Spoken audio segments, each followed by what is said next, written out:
Good evening. Hi, good evening. Good Uh, afternoon.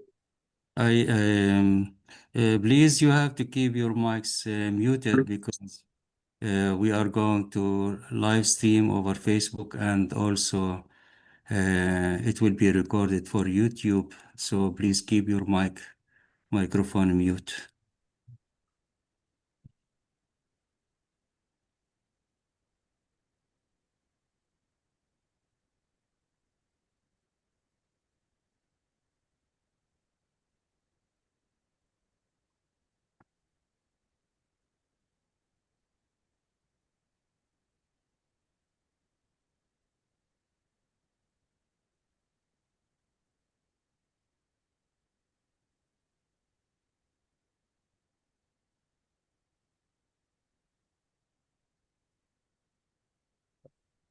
Kazia, where are you right now? Are you In home Germany.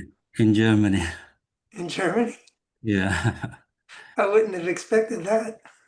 I so I have everything in Germany now. Oh,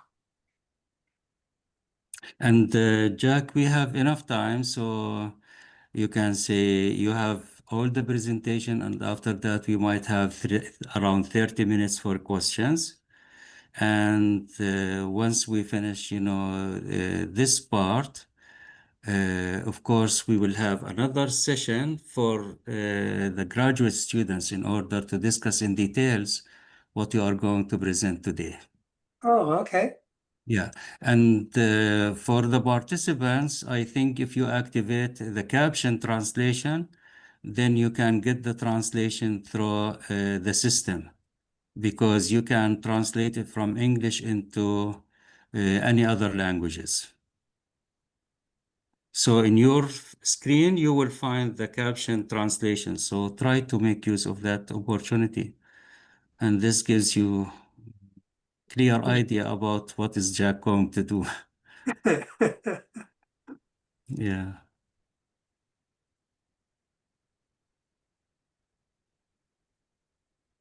Well, Jack, I let's can't just, thank you. I can't thank you enough for giving me this opportunity today.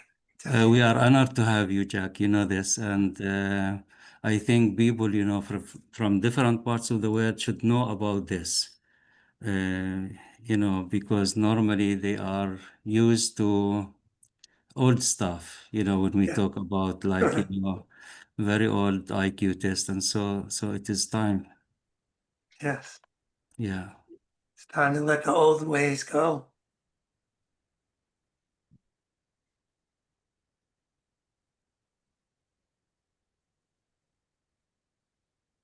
When would you like me to start? In 2 minutes only, Okay. because still there are people coming in. We have around 200 people. So we will start, yeah. Okay. That's great.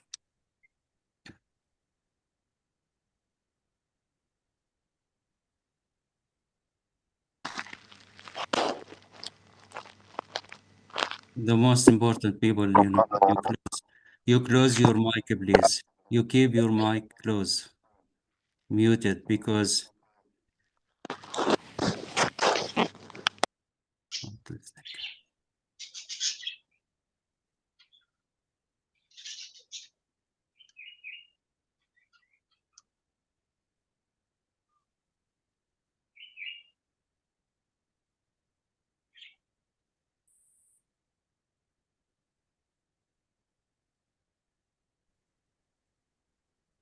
Next time when we do this, we need to have Dina and Kim. yeah, that will be great, and I think for Houston, if you are decided, then we can have like the keynote and also a symposium. that- Because over there we will have many participants coming from the US and Canada, and it will be worth it, to have a yeah, symposium and the talk.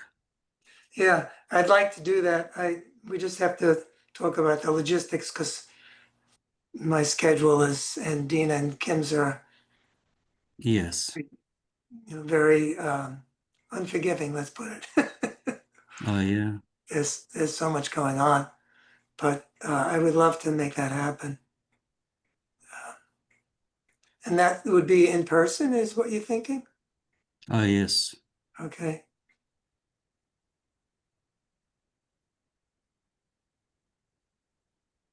I'll talk to them about it. Yeah. So I will start and then I will manage, later on. Okay. First of all, I would like to welcome every one of you, and I will start today's lecture by introducing the speaker. So, okay, Jack, I will stop sharing this and then I will have my screen first and then we have yours. Okay, You see my screen now, right? I see it, but I would like to stop it because I would like to share mine. Okay, understood. Yes. Okay. So,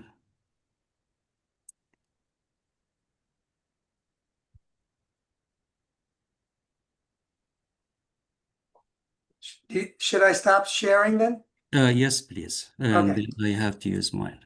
there you go.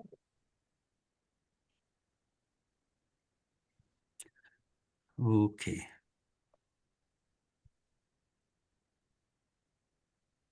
So you have my screen now. Uh-huh. Okay.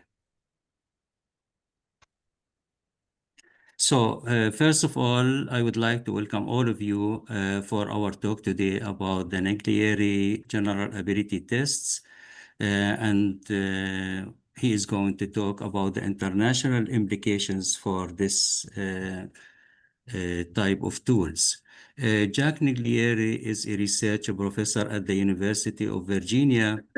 He started his career as a school psychologist in 1975, earned a Ph.D. in 1979, and held university positions at Northern Arizona University, the Ohio State University, and George Mason University. Throughout these years, he focused on applied educational and psychological research and the developmental of psychological and educational measurement tools. Jack Niglieri has made exceptional contributions in developing many assessment tests that continue to be used by psychologists and educators. He is well known for developing the BAS theory for intelligence and its applications for the identification of specific learning disabilities. A number of the tests that Dr. Niglieri developed emphasize the importance of fair and equitable assessment of neurodiverse learners. Of course, there is an interview I made with Jack Niglieri, and this is the link for that interview. You can have an idea and an opportunity to read more about him. Jack Niglieri is the author of many books and many important materials. Please, can you close your mic? And helping all gifted children learn Naglieri General Ability Test, including verbal, nonverbal, and the quantitative, the Cognitive Assessment System, Autism Spectrum Rating Scale, Comprehensive Executive Functions Inventory.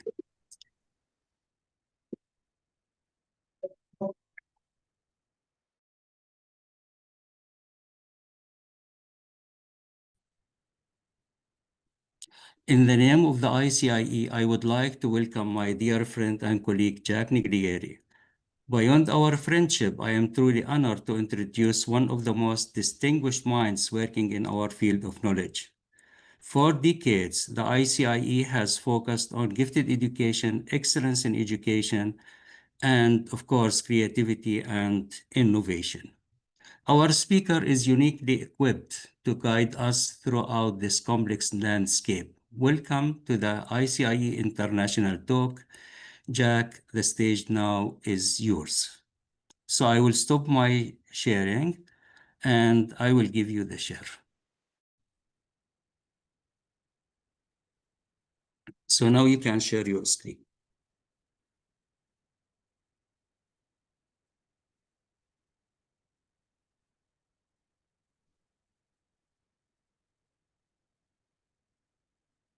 Yes. Your mic is mute.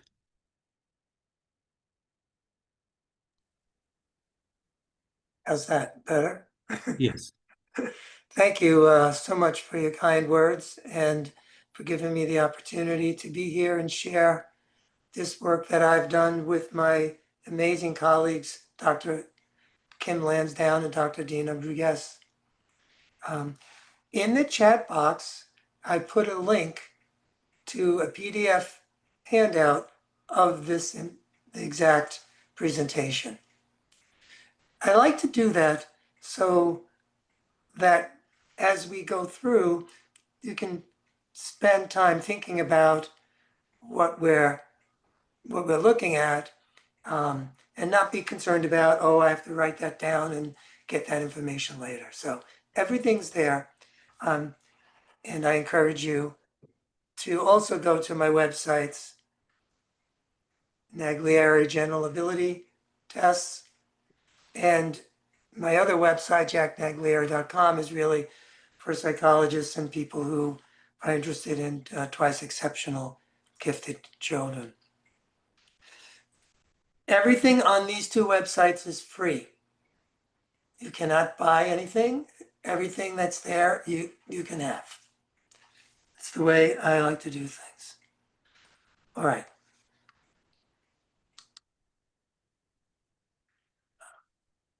We have a lot of different ways of communicating, and take advantage of whichever one of these works for you. What? I would like to start by, this is kind of a celebration day for me, Tazir, because this is the first time that we can now say that these tools that we created are available worldwide. And I'm really very excited about that, because we created these three tests with a global perspective and how to make it so that everybody, or nearly everybody, can actually take the test. And you'll see why when I explain that in a few minutes. This person that I'm standing next to, Debbie Roby, she is the person that you would go to if you're interested in actually using the tests. So I have that information here for everyone. Just a few words about the publisher. Some people, people know publishers like Pearson and such. MHS might be a new publisher to you. I've been working with them for about 20 years now, with my autism spectrum rating scale, the executive functioning scale, comprehensive executive function inventory, the impairment scale, and now the new gifted tests. I chose to work with this company because they're terrific. And our test is much better now because of the interaction between the publisher and the ideas that we had. So I like to recognize that. But I'm going to start by giving kind of a big picture. When we think about identification of children who may be gifted, we have to keep in mind that there's a difference between gifted and talented. Gifted are very smart children with high cognitive ability. Talented are children who are knowledgeable. And we'll talk a lot about this distinction between ability and knowledge. If you look at the literature, it's clear that when people do evaluate for gifted, they are looking at intellectually gifted, the smart kids, and also academically, the talented kids. We're going to be really focusing in on that distinction as we go through today. But this is the outline for the rest of the session today. First, I'm going to explain why I do what I do. Why do I do it? I actually retired from university 15 years ago. My wife, Kathleen, says I'm the best example of somebody who totally failed at retirement because there's too many good things to keep doing. So I'll explain to you how did I get the ideas that I have. We're going to look at historically how we got to where we are. I'm going to help you understand what I discovered in my own research and looking at other people's research. We'll look at what I created with Gina and Kim, and we're going to look very importantly at the validity of what we created. So my basic approach is not to try to tell you about what I think.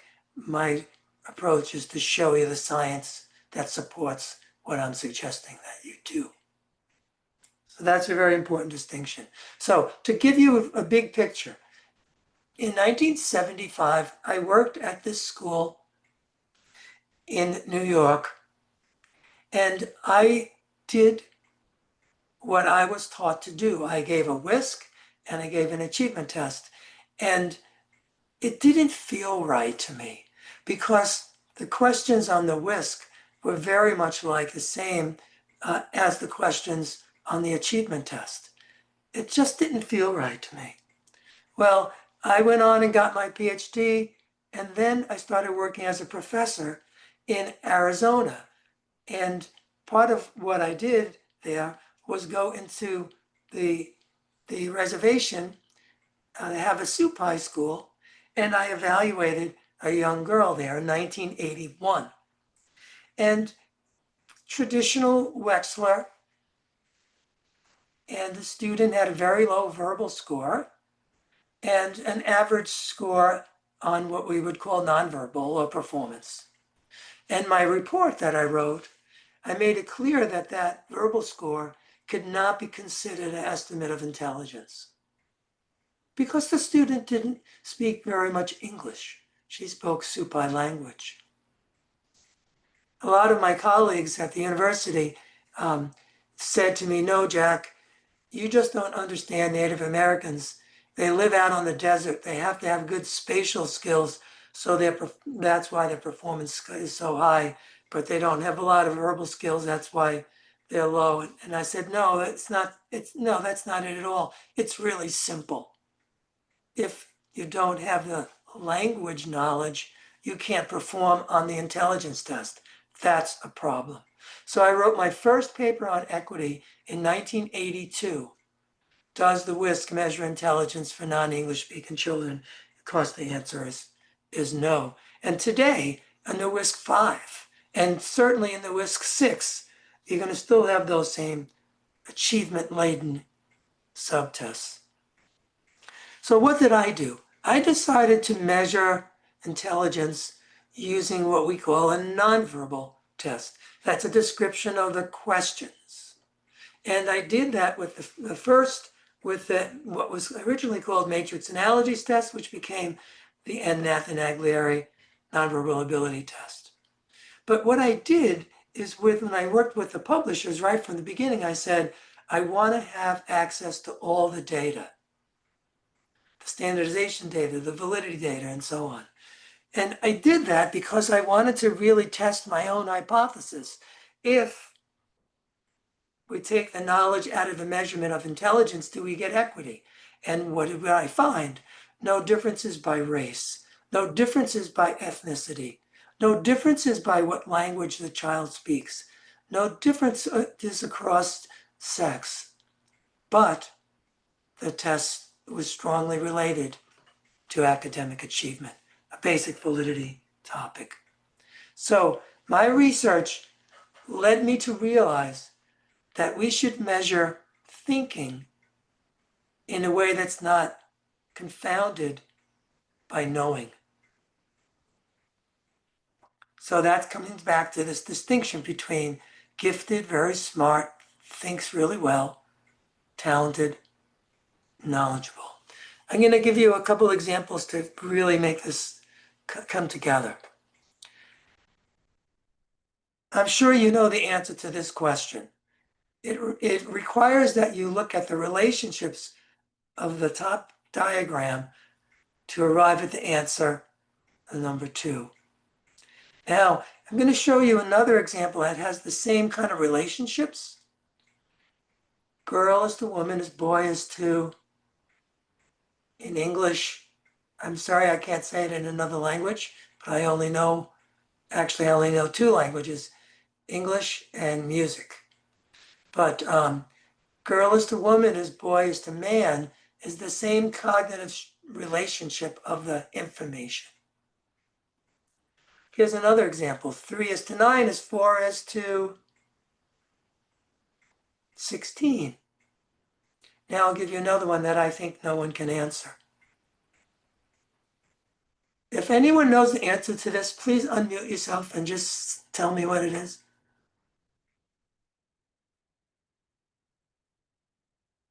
So there's no musician in the audience today. This is musical notation. I was a professional musician. A C7 is a chord that we play, and that takes you to an F, and an E7 takes you to an A, musically. So if I use that musical analogy to measure your intelligence, that would be just as unfair as what I did with that Native American child in Arizona.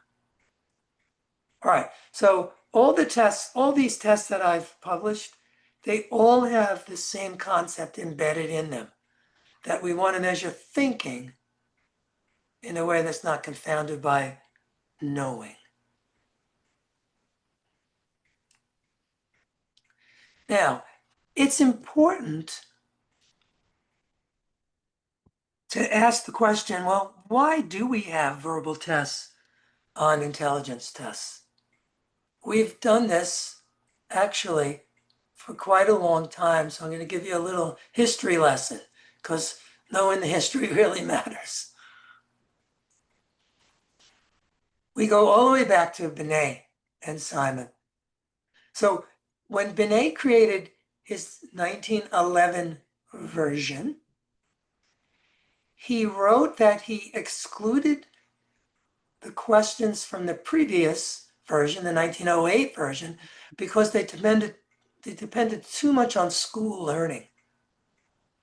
So actually, Binet was thinking about measuring knowledge differently from measuring how well you could solve problems, thinking versus knowing.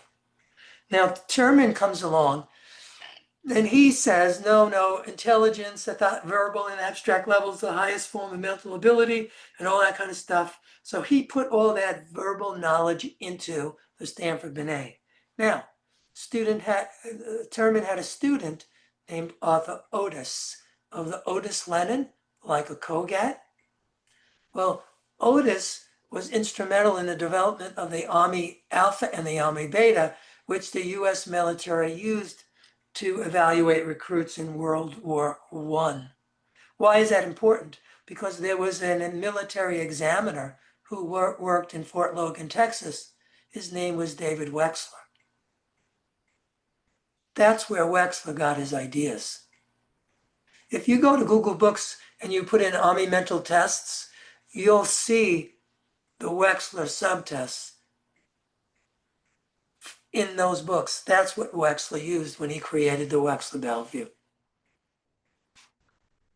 That's why there's verbal and quantitative questions in the traditional tests that we've had for 100 years.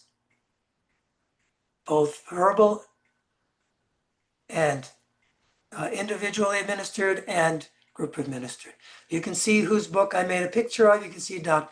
Wexler's signature at the top. Now, what did Wexler think?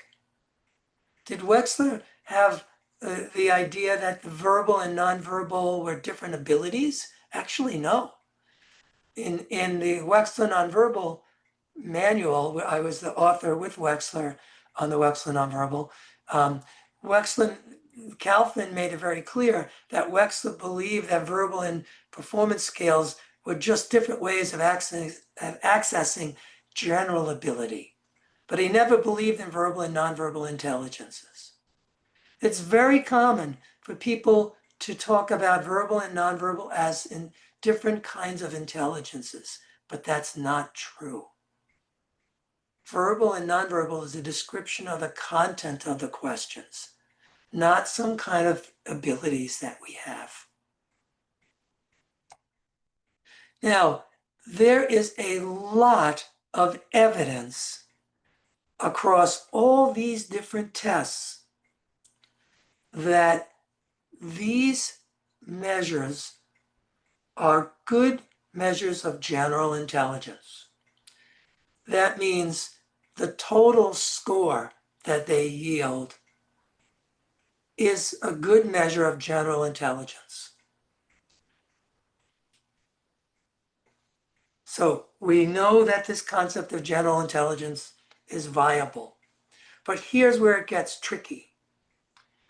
If you have tests like the Binet and the WISC and the WJ and the KBC and the group administered OLSAT and COGAT, if you have these tests that demand knowledge, verbal, like vocabulary, like arithmetic word problems, like word analogies, all these tests have that content. Well, if you have a person who doesn't know the language, whatever language you're using, that's a problem.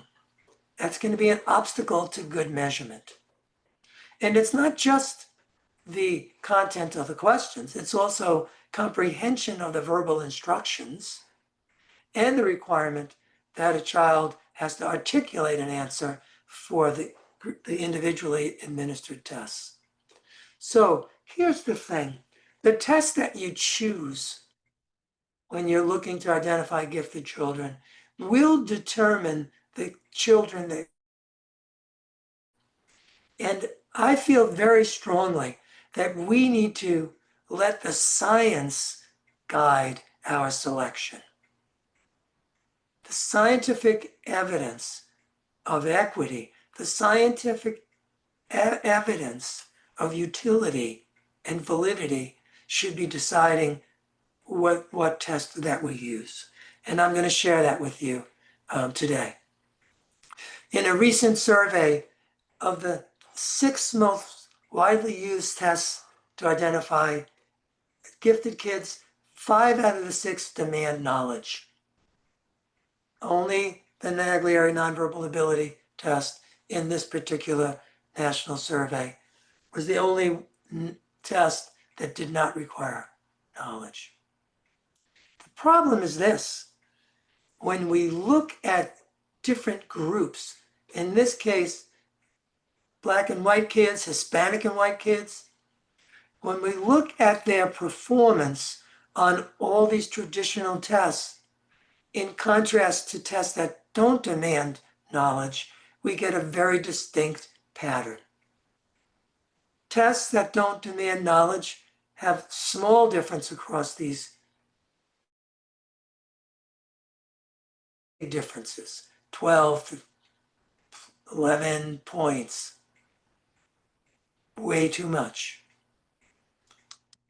Now, you might have heard some people say, well, we can use these traditional tests because they don't have test bias. Well, this is a tricky topic because test fairness is really about test content as well as psychometric test bias. So the standards make it really clear if a person has had limited opportunity to learn the content in a test of intelligence, that test may be considered unfair. So that's why I put test content and test bias in this yin and yang. It's not just about psychometric test bias. It's also about test content. And that's how we get fairness. What's the practical impact in the US? Dina and Kim and I published a book recently, Understanding and Using the Naglieri General Ability Test. In that, we analyzed how many children of color there are in the United States, in public school in the United States, who could have been identified as gifted and weren't, and it's 1.25 million. And I'm sure there's many, many kids like this around the world. And then, of course, COVID comes along, and that just makes everything even more complicated because kids aren't learning. So we understand that. So the test that you choose and the methods that you use determines the results and the decisions that you make.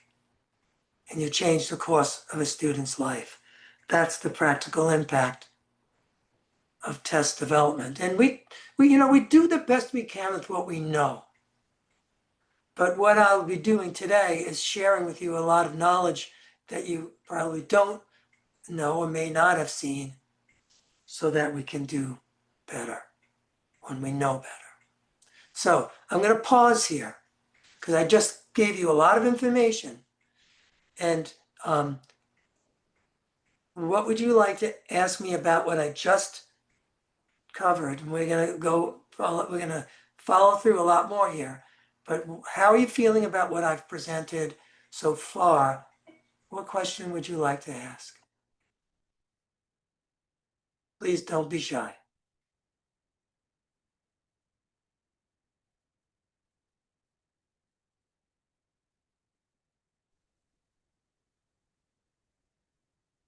You would like the audience to ask questions now, Yes, Jack, or we can yes. leave it for later? No, on what I just talked about, Yes. any question about what I just talked about, that would be And super then we fine. proceed. And then we'll proceed. And as we go through, I'm going to ask for questions along the way as well, and at the end as well. Yeah, okay. So thank you, Jack, for that insightful presentation, and it gave us a clear framework for moving forward. Now we will open the platform for questions. If you have a question, please raise your hand. We kindly ask you, or we kindly ask that you keep your question brief and focused on one point. And we will start with the first hand we saw. And I will point out the next person in the sequence to help us keep order. Thank So you. please raise your hand and then I will proceed in this way. Okay, Jad first. So you Yes. open your mic first and then you talk. Yes, Hi, good day to everyone. yes, we hear you. Yes, I would like to ask Mr. Jack. So, Mr. Jack, do you prefer non-verbal tests? This is what you are like trying to sum things up. That's a really good question. I am going to be suggesting that you can use my new tests, which are nonverbal, verbal, and quantitative. And all three of those tests can be solved by children who have different language backgrounds. I'll explain to you how we did that. It's really a lot of fun, but we do have a verbal test that is not focused on one particular language. I'll show it to you. It's pretty fun. Great question. Yeah, Thank thank you you. very much. I think Montaz comes next. Yes. Hi, everybody. I'm really happy and honored to meet you, Mr. Jack, Dr. Jack. Thank you. What did you present make me think a little bit. What you are trying to do is like to find the gifted ones, the gifted students. What I'm thinking is, why is that better than finding the talented ones? Because we want the gifted ones, so we can teach them better, so they will know better, while we can simply find those who know better, those who are talented. So That's a great question. So let me clarify. I'm not saying we should not find talented students. That's probably a lot easier to identify. But I'm saying there's too many gifted kids who we're not finding because they're not yet talented. But we'll get them there. One more question. Is there a No, connection? please, just one question, because I would like to give the opportunity for other people. Thank you so much. I would like to announce that we have a good number of people from different parts of the world, including our colleagues from Turkey and from Jordan, Palestine, Israel, and other places. So if you have any question, friends from Turkey, including Ursak, you are here. So you have the opportunity, Ursak, to talk.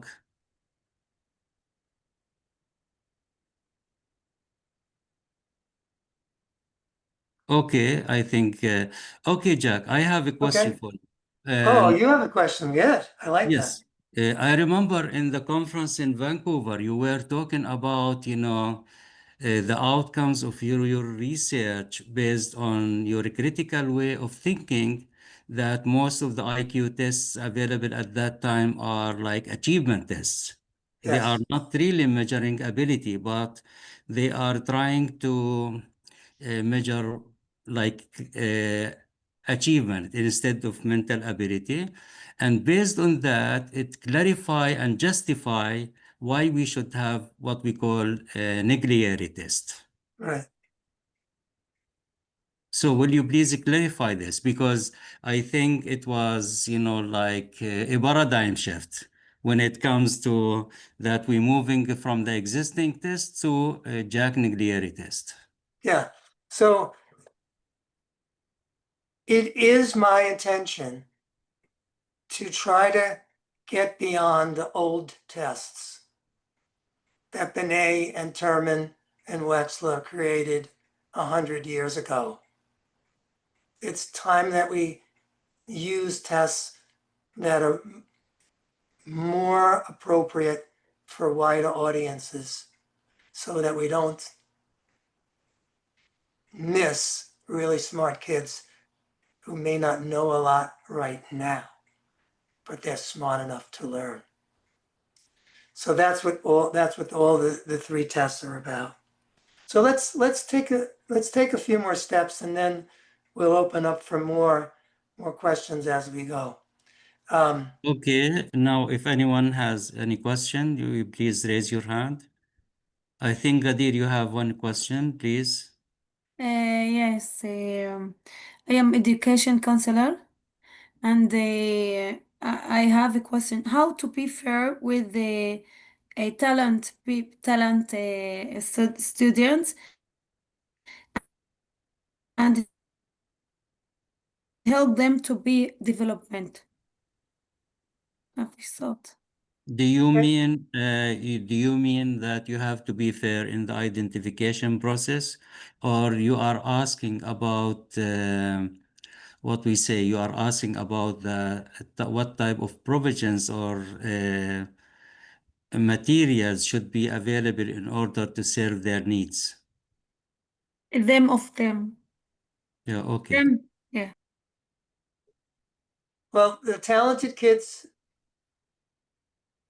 certainly need to be put into a curriculum that challenges them and lets them grow. Absolutely. I'm not speaking against anything related to the talented kids. We want to help them, whether it's advanced classes or whether it's special opportunities to go beyond the usual curriculum. Yes, do all those things. But let's not forget about the kids who are really smart but not yet talented. That's all. Okay, I think the last question for this part, Ilham. Okay, so let's take another step. Okay. Thank So you. what did Nice we? to meet you, Mr. Jack. I want to ask you if you use senses in your tests, like eyes and ears. Did you use it? I'm sorry, I couldn't hear the question. I want to ask you, Mr. Jack, if you use in your tests the senses like eyes and ears. The question is not clear. Sorry. If you write it in the chat room, Okay. then we can make it more clear. Thank you. All right. Okay, Jack, you can proceed, please. Yes. Okay. So what did we create? We created 3 tests: a verbal, a nonverbal, and a quantitative. And what do they look like? And how does it work? So let's just start from the beginning. When we talk about general ability, this is a concept that's been around for a long time. It has good empirical support. And we defined it some years ago in our previous book as the ability to reason, to remember, to sequence, and so on and so forth. The key to measuring general ability is a way to measure it when it's not confounded by knowledge. So what Kim and Dina and I did is we explicitly created test questions that don't require academic knowledge.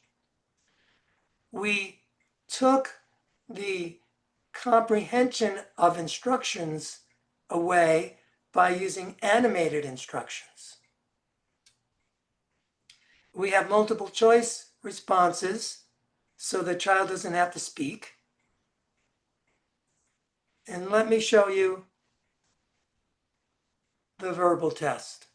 So I'm actually going to go one more step. Here are the directions for the verbal test. There is no audio. Watch what happens. So we're encouraging the child to notice, oh, those things go together. They could go together for a lot of different reasons. You eat them or they're fruit, but they're definitely not the same thing as a chair. So the child chooses the wrong answer, changes their answer, and then hits the correct answer and then goes on. So that's how we explain to the child what they need to do. There's no verbal instructions. This is a verbal concepts test.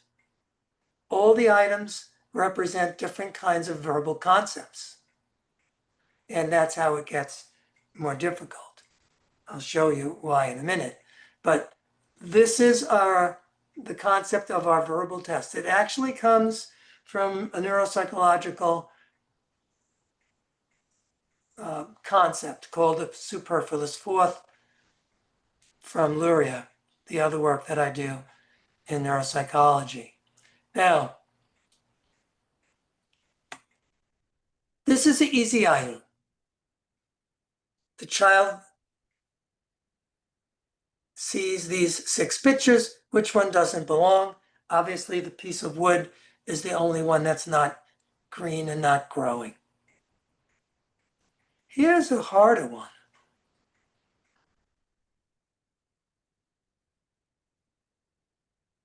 So the answer to this is number 4, because that's a place where people live, but the others are buildings that people do not live in. Now, the nonverbal, same basic concept as the and that, only I wrote completely new items for this nonverbal. Directions are the same. Keep in mind, each one of these is a separate test. The verbal, this nonverbal, and then the quantitative. We suggest you use all 3 together. But so each one has another set of instructions, just like I just showed you. So an easy item,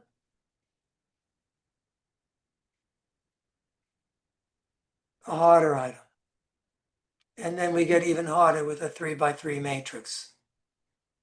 Now, these items are challenging, just like the verbal ones are. The quantitative is all about number patterns, number relationships. I'll show you the animation for this so you can see how we basically, this is algebra. 2 triangles equals 2 circles, so 1 triangle equals 1 circle. Simple as that.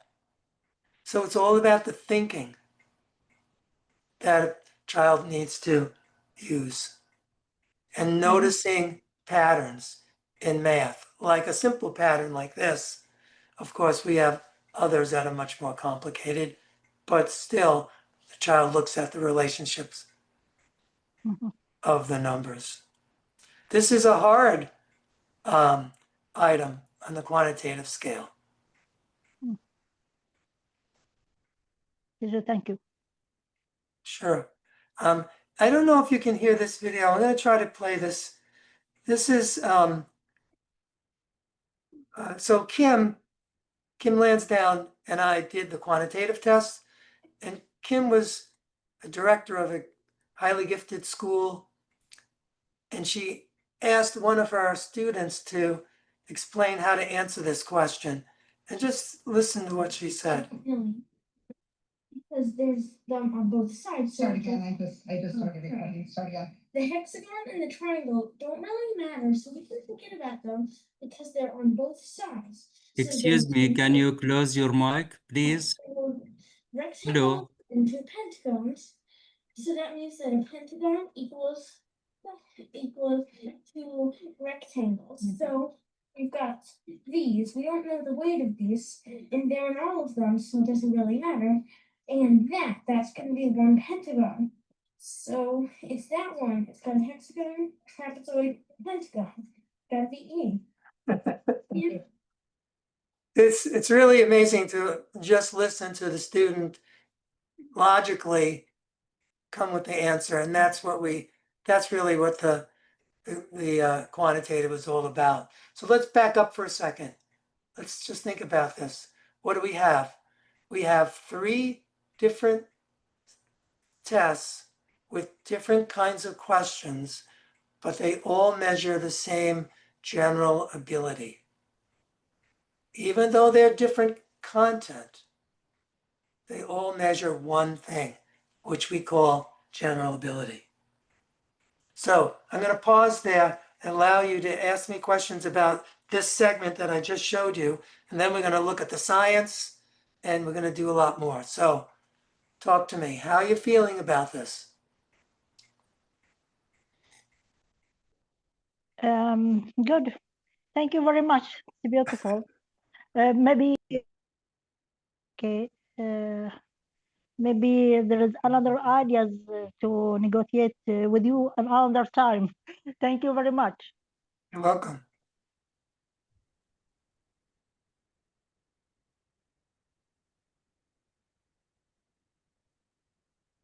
Hello, Jack. Thank you for giving us the time for this valuable lecture. I would like ask if can we involve the learners and give them the opportunity to create some, exams or quizzes, because maybe they have, we can measure their ability from the questions. If we will make it upside down, they will play the role of teachers. Do you mean to have the students create an item as a way of measuring?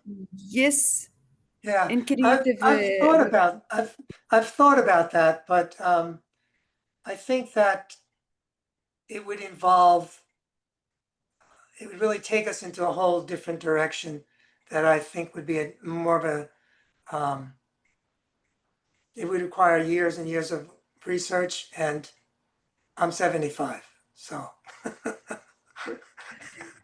Thank you. Maybe somebody else can do that. We are waiting from you many things, Jack, in the future, inshallah.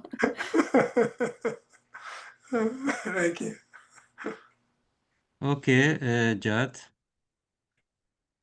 Hello, everybody. First of all, I would like to say it's an honor to be in this lecture. Second thing, yes, it's a very good thing that we crossed the bridge from the constraints of language and accents. This is my thought about measuring abilities without the constraints of language. Well, that's exactly what we're doing. We're measuring general ability, singular, not plural. We're measuring general ability using 3 different methodologies, a verbal, a nonverbal, and a quantitative. But they all measure the same thing. This concept of general ability, which we have a lot of research support for. Okay, Wael. Thank you. Hi, Dr. Jack. Hi. It's very informative. My question is, you start differentiated between the verbal and nonverbal and the quantitative. Firstly, in your first slide, you differentiate between the knowing and thinking. But now when you move on, and again, it's confused me because how the student will answer the ability of thinking without the knowing, even if the student, the last student, he just, okay, explain how we will get the final answer. If there is no knowing about the differentiation between triangle, hexagon, and all of these shapes, how we will measure his thinking without the knowing? Thank you so much. Yeah, that's a really good question. So can you take knowledge out completely?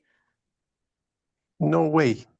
Right, right. Even if we just have number sequences, if you're looking at a number sequence and you think, well, look, one number is only different by 3 points or whatever, right? There's minimal knowledge. I mean, we're never going to take knowledge out completely, but what we do want to take out is the child who can't get a good verbal score because they don't know that vocabulary word that they never heard in their 8 years of life. So it's all about minimizing.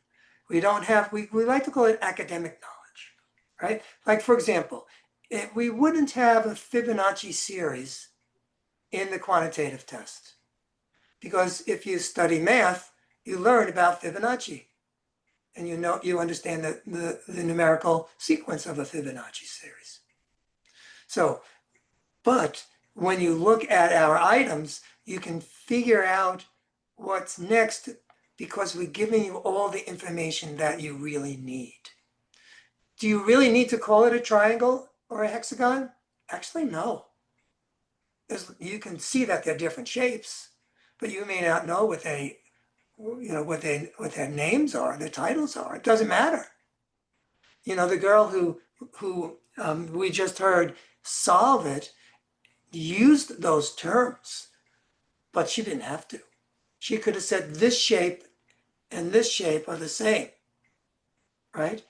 And that's what we do. We really suppress the academic knowledge, and we give the students really all the information that they need on the page, and not the page, on the screen, if that makes sense. Thank you, Mu'taz. What I want to ask is doing these exams, this sort of exams once gives you advantage for the next times? Oh, good question. So if you've seen it once, will it be easier the next time? No. If you know the answer and you remember the answer, that's different, right? But when you take it again, you're going to get a very similar score the next time. Because if you just think about a matrices item, for example, what makes them hard is the number of variables that need to be managed. The same thing with the quant And the same thing with the verbal. It's all about how do you manage all this information, put it together. It's a great question. And this is like a clear distinction between, achievement test and ability test. So for that reason, Jack said that even if he saw or she saw the item before, it makes no difference. So this is the reason, yeah. Okay, Afnan.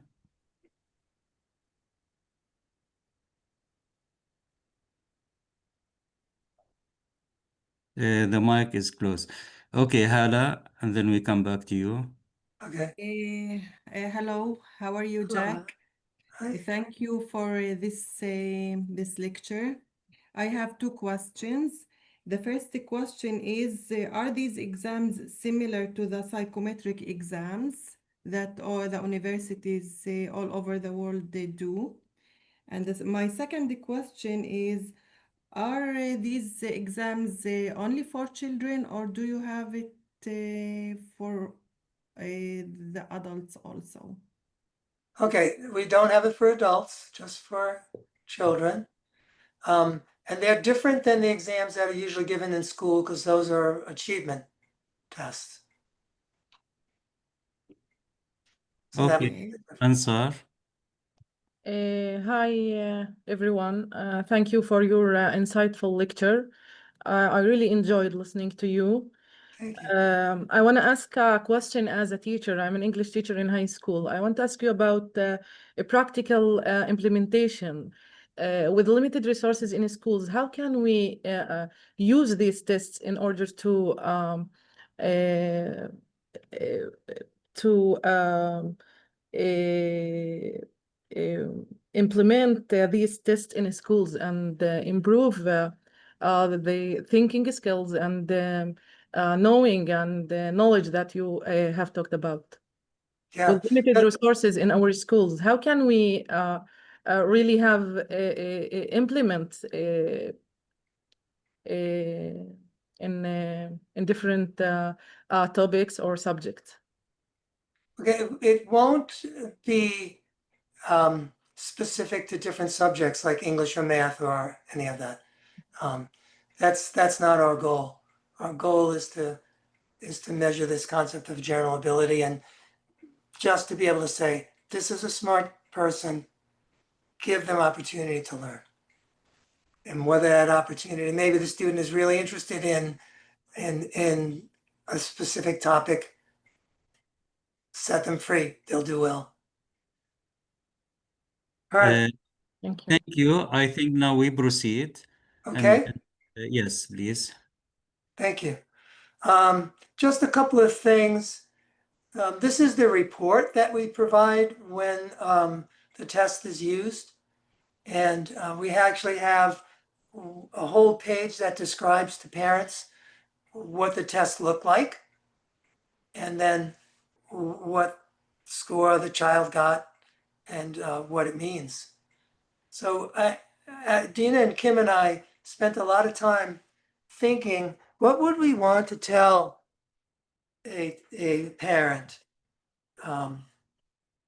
about the tests? We want them to understand what the tests look like and how they work. That's a good thing for the parents to understand. And so we have these reports that provide that. We do have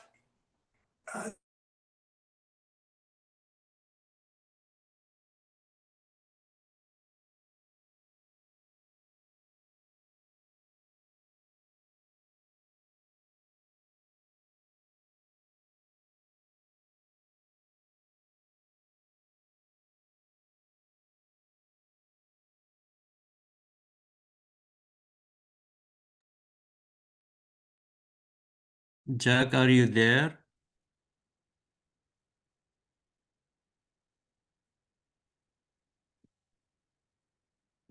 Okay, I will be waiting, to get reconnected with Jack. So we announced, this talk to be, I think he will join again. We already announced this talk to be, at 5 p.m. Jerusalem time. So that's why. Anyway, I will have the second part of this talk after we finish with Jack. We will have a session, and Jack is with us again. And after that, we make like a conclusion and a summary for the whole talk. And the talk will be also recorded. It is now streamed over the Facebook of the ICIE, and also it will be available in the YouTube. So don't worry, we will make a summary, we will conclude, and we will talk about the implications, the practical implications of this very important talk. Okay, so Jack, the stage is yours again. Thank you. Thank you. So I give you the co-host. Yeah, you have the co-host. Yes, please.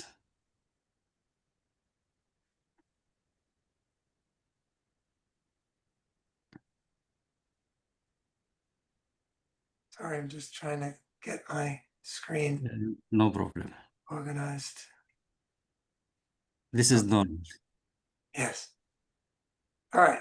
So the publisher did 3 research studies, one on each of the 3 tests, and we asked the same question each time. For 3,600 kids, do you get gender differences? No. Do you get race or ethnic differences? No. Do you get any differences by parental education levels? No.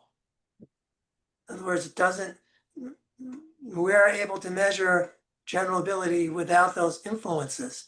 That was the nonverbal test. I expected that because my nonverbal test has been around for a long time, but I was really curious, how's the verbal test going to work? Same way, 2,500 kids, no gender, no race, no ethnic, no parental ed level, and the same exact thing for the quantitative test.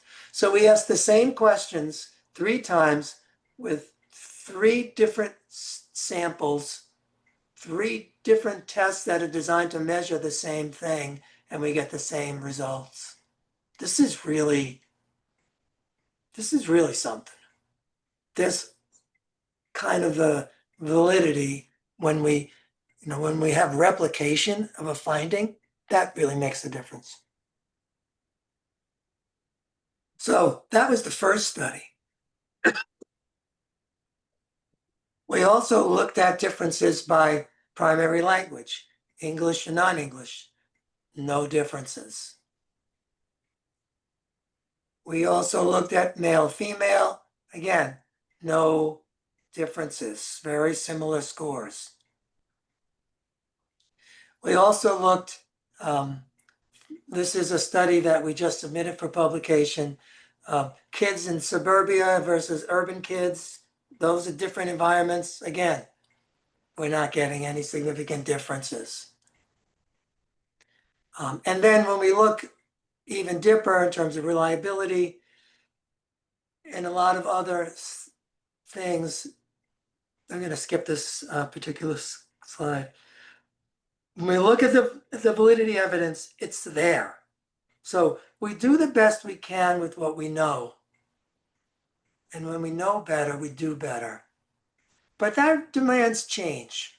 I mean, think about it. What we're saying is tests like the Wechsler and the COGAT and the OLSAT, those, all the tests really that I showed you earlier, it's time to rethink that and say, we really need to have a tool that works across contexts. And that's what these 3 tests are really about. It's about going beyond and doing better because we can do better. The science is there. We can measure kids fairly and equitably and accurately. So I'm just going to pause here and see if there's any questions about the science, the research that I just showed you. And then I want to talk a little bit about implementation and local and national norms and a few other things. So is everybody comfortable with the science part of it? the research and You know, Jack, questions. it is not a question, but it is like a matter of summary because what you already said is like trying to shed light on the main characteristics of these, tests. For example, we are talking about the cross-cultural, and culturally free tests. So this is one thing. The other thing, you were talking about reliability and validity, and that means we have a strong tool which can or enables us to find, the right idea or the right profile for these students. So this is second.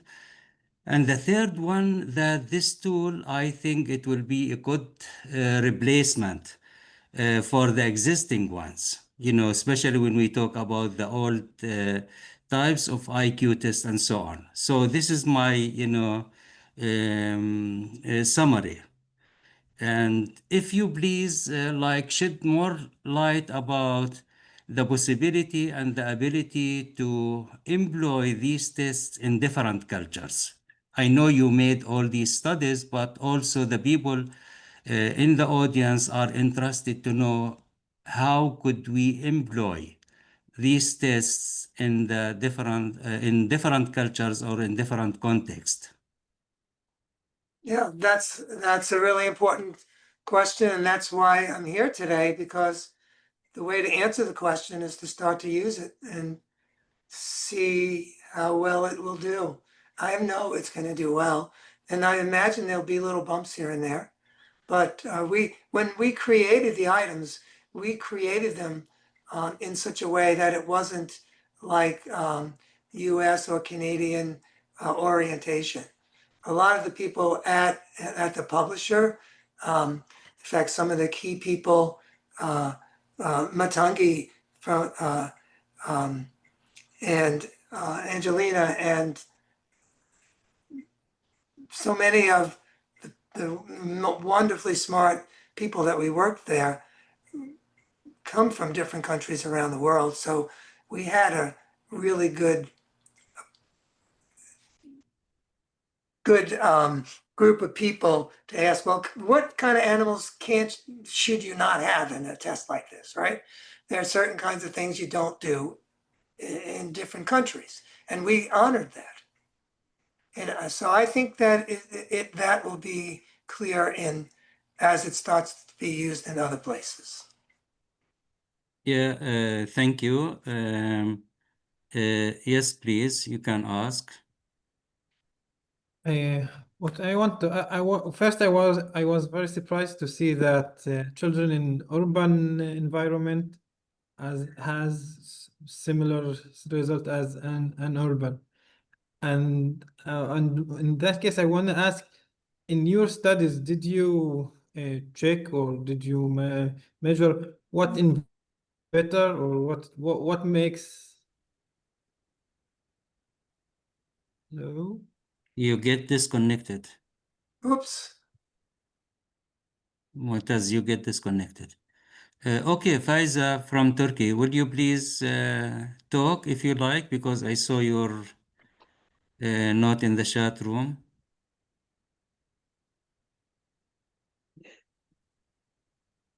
I'm Hi, hi. how are you? Uh, Geldiniz. I am used from 14 2014 the test for children in school and in clinic hospital because of attention problems, special education problems, etc. I like this test because non-verbal, non-cultural, and from 5 age to 17, special specific list in the grade 8 because the exam, the in Turkey LGS, the high school exam and university exam age 17. This is perfect I couldn't CAS 2. What is different CAS 1 and CAS 2? Do you explain? Okay, so you're asking me about My English is not very a well, but completely different, thank you. my other world, Thank you. which would, if we were talking about how to evaluate twice exceptional children, we would be talking about using the CAS2 to do that. So that's a whole nother lengthy lecture that we unfortunately don't have the time to do. But if you go on my website, you can find some information there, and you can be in touch with me about it as well. I can share with you some presentations that I've done on that topic. Thank you, Jack. I would like Thank just to you. clarify that Faiza is coming from Turkey, and in Istanbul and Turkey in general, they try to get access to the latest development when it comes to, testing, screening, and identification, in addition to, for example, programs. And this is what, she is trying to tell you. And of course, in Turkey, they have very good programs, when it comes to gifted education. So Thank thank you. Rauda, yes, please. Yeah, thank you. I have a pleasure to listen to you, but I'm thinking, how can children of uneducated parents achieve the same results at the same time that educated parents provide their children with greater opportunities of development? I can't understand how they get the same results That's a good in this question. exam. They wouldn't get the same result if the test demanded knowledge. But if the test just measures how well a child can think to solve problems, then you can Yeah. get these small differences. And that's really what it's about.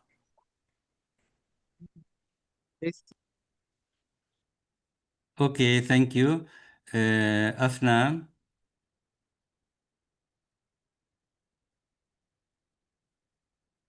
Again, it is like your mic is not working.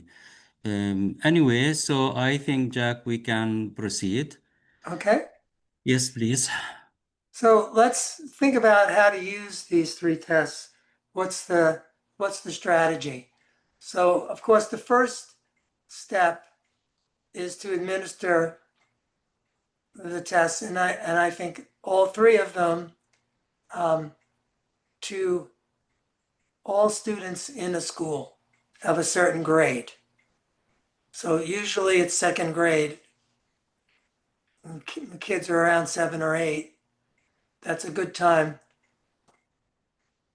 And the importance of measuring everybody is because you can't really tell who's super smart until you give them an environment where they can demonstrate that.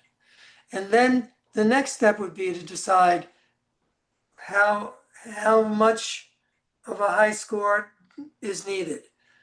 In the US, there's a lot of variability, but basically it's usually around 90 to 95th percentile score to determine, yes, this child really requires special environment. And that's your beginning point. Now, once you get the score from each of the three tests, then if a student gets a very high score on any one of these, that's sufficient. That's enough. You don't have to have a high score on all of them. They'll be similar, the three of them will be similar, but sometimes you see one really high, and that's what you when you say this is a gifted kid. Now, there's two ways of calibrating the scores. We have US national norms. We're coming up with another set of norms within the next 6 months based upon kids in the US. But you can also create local norms. And the program will automatically do this. You don't have to create it yourself. You just choose national norms or local norms. So the concept behind a local norm is this. Sometimes a particular area is unique enough that you want to compare each student to other students very much like that person. And that's the idea behind a local norm. So sometimes people have said to me, well, this particular school district has a lot of kids in poverty. But we still want to find the smartest kids. That's where the local norm comes in. I think as we talk about internationally, the local norms is the best solution in a lot of ways. That will tell you who are the smartest kids in the school, which is what you want to know. If you want to know how does it compare to the US norms, you'll be able to answer that question as well. But I think the local norms is really a great way of being able to take a test from here, take it to Canada or whatever country in the world, and just use the local norming methodology. Jack, can I interfere here? Yes, please. Is it familiar that we are going to use like the local norms in comparison or in contrast with the international norms? This is one thing. And the other thing, what about static norms and dynamic norms? Because, when we have static norms, then we have some problems, especially when we talk about the test for a long period of time. And then we have the dynamic norms. So what do you think about this? What do you mean by not dynamic norms? I haven't heard that. Dynamic norms, we can update, we can update the norms every now and then. For example, I develop the norms over 1 or 2 years for a number of people, but later on, because of, people, because time changes and so on, that means we have to update the local or the international norms. Yeah, okay, I understand. If you do local norms, you're automatically doing that update. Yes. So that, If it is computerized, yeah. yeah, And I think your tests are also computerized. That means we are able to have like dynamic norms, updated norms every now and then. every time you administer, you would Yes. have local norms would be recalibrated. Yes. Yeah, yeah, This is what I mean, because this is like what we introduce when we talk about the dynamic norms, that it is always updating. yeah. Yeah. Well, that's what you would have if you tested every year, you'd have another refreshing of the. And this is, this is like the strength, of these tests. Yeah, Yeah, when we talk about Naglieri test, and then we can say, yeah, the strength is there, that you have updated norms, not like other norms, or other tests when you have like static and they are not changing. yeah, And then you are comparing, the person with people from all generation and so on. yeah. And it's really bad for tests that demand knowledge. So think about it. The WISC-5 that's everybody uses Well, that was norm before COVID. I know. Right. And now think about it. You have information similarities, arithmetic, vocabulary, and we had kids who didn't learn. And so now you're using the WISC-5, using norms pre-COVID and evaluating kids. Now, you don't even know how much that loss of knowledge is influencing the IQ scores that you're getting. It's really bad. Oh, yes. Yeah. And we don't have that problem. So for that reason, we don't trust, many profiles came out of or based, on WISC-5 or other, tools. Yeah. Right. And that's, by the way, where the cognitive assessment system comes in, because we don't measure knowledge with the cognitive assessment system. We measure thinking, but we measure different approach to thinking than general ability with the Yes. cognitive assessment system. Yes. And that's why you can use it for twice exceptional kids. But that's a whole nother story. Okay, Jack. So thank you so much for your valuable presentation. We really enjoyed it, and it was very informative.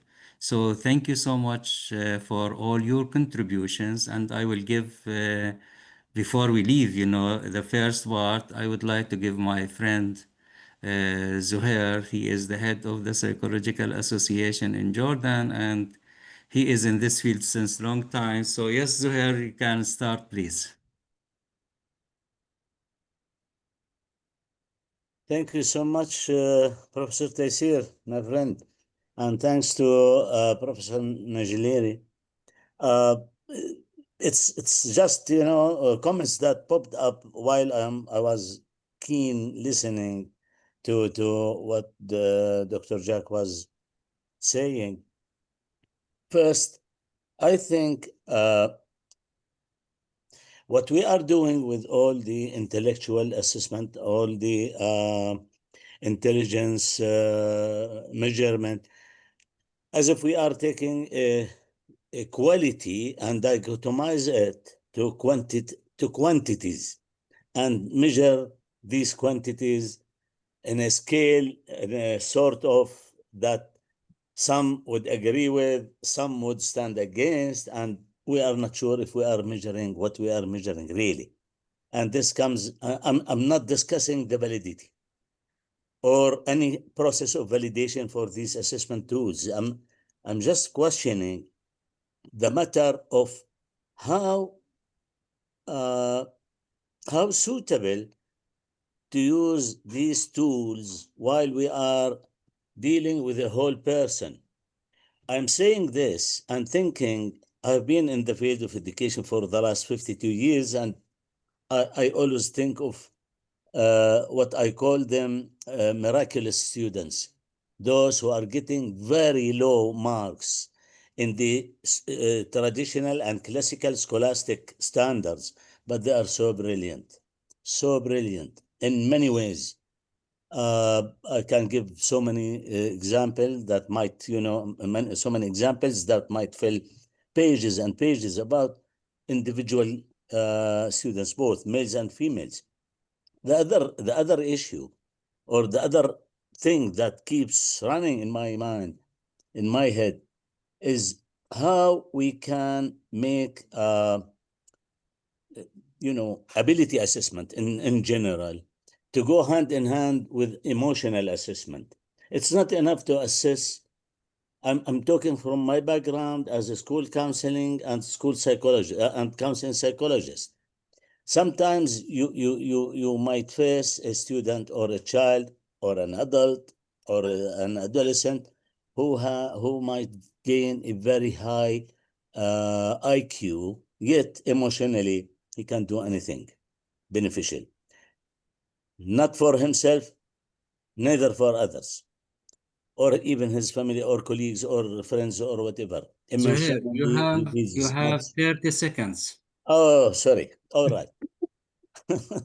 That's it. Okay. The third one, I'll keep it to myself. Maybe we can discuss it together this year. Thank you so much for both of you. Okay, thank you, Zuhair.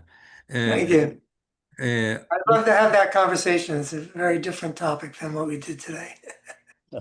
Yeah, but I think, you know, Jack, the Naglieri General Ability Test is a must, you know, for what we call a multiple criteria screening and identification process.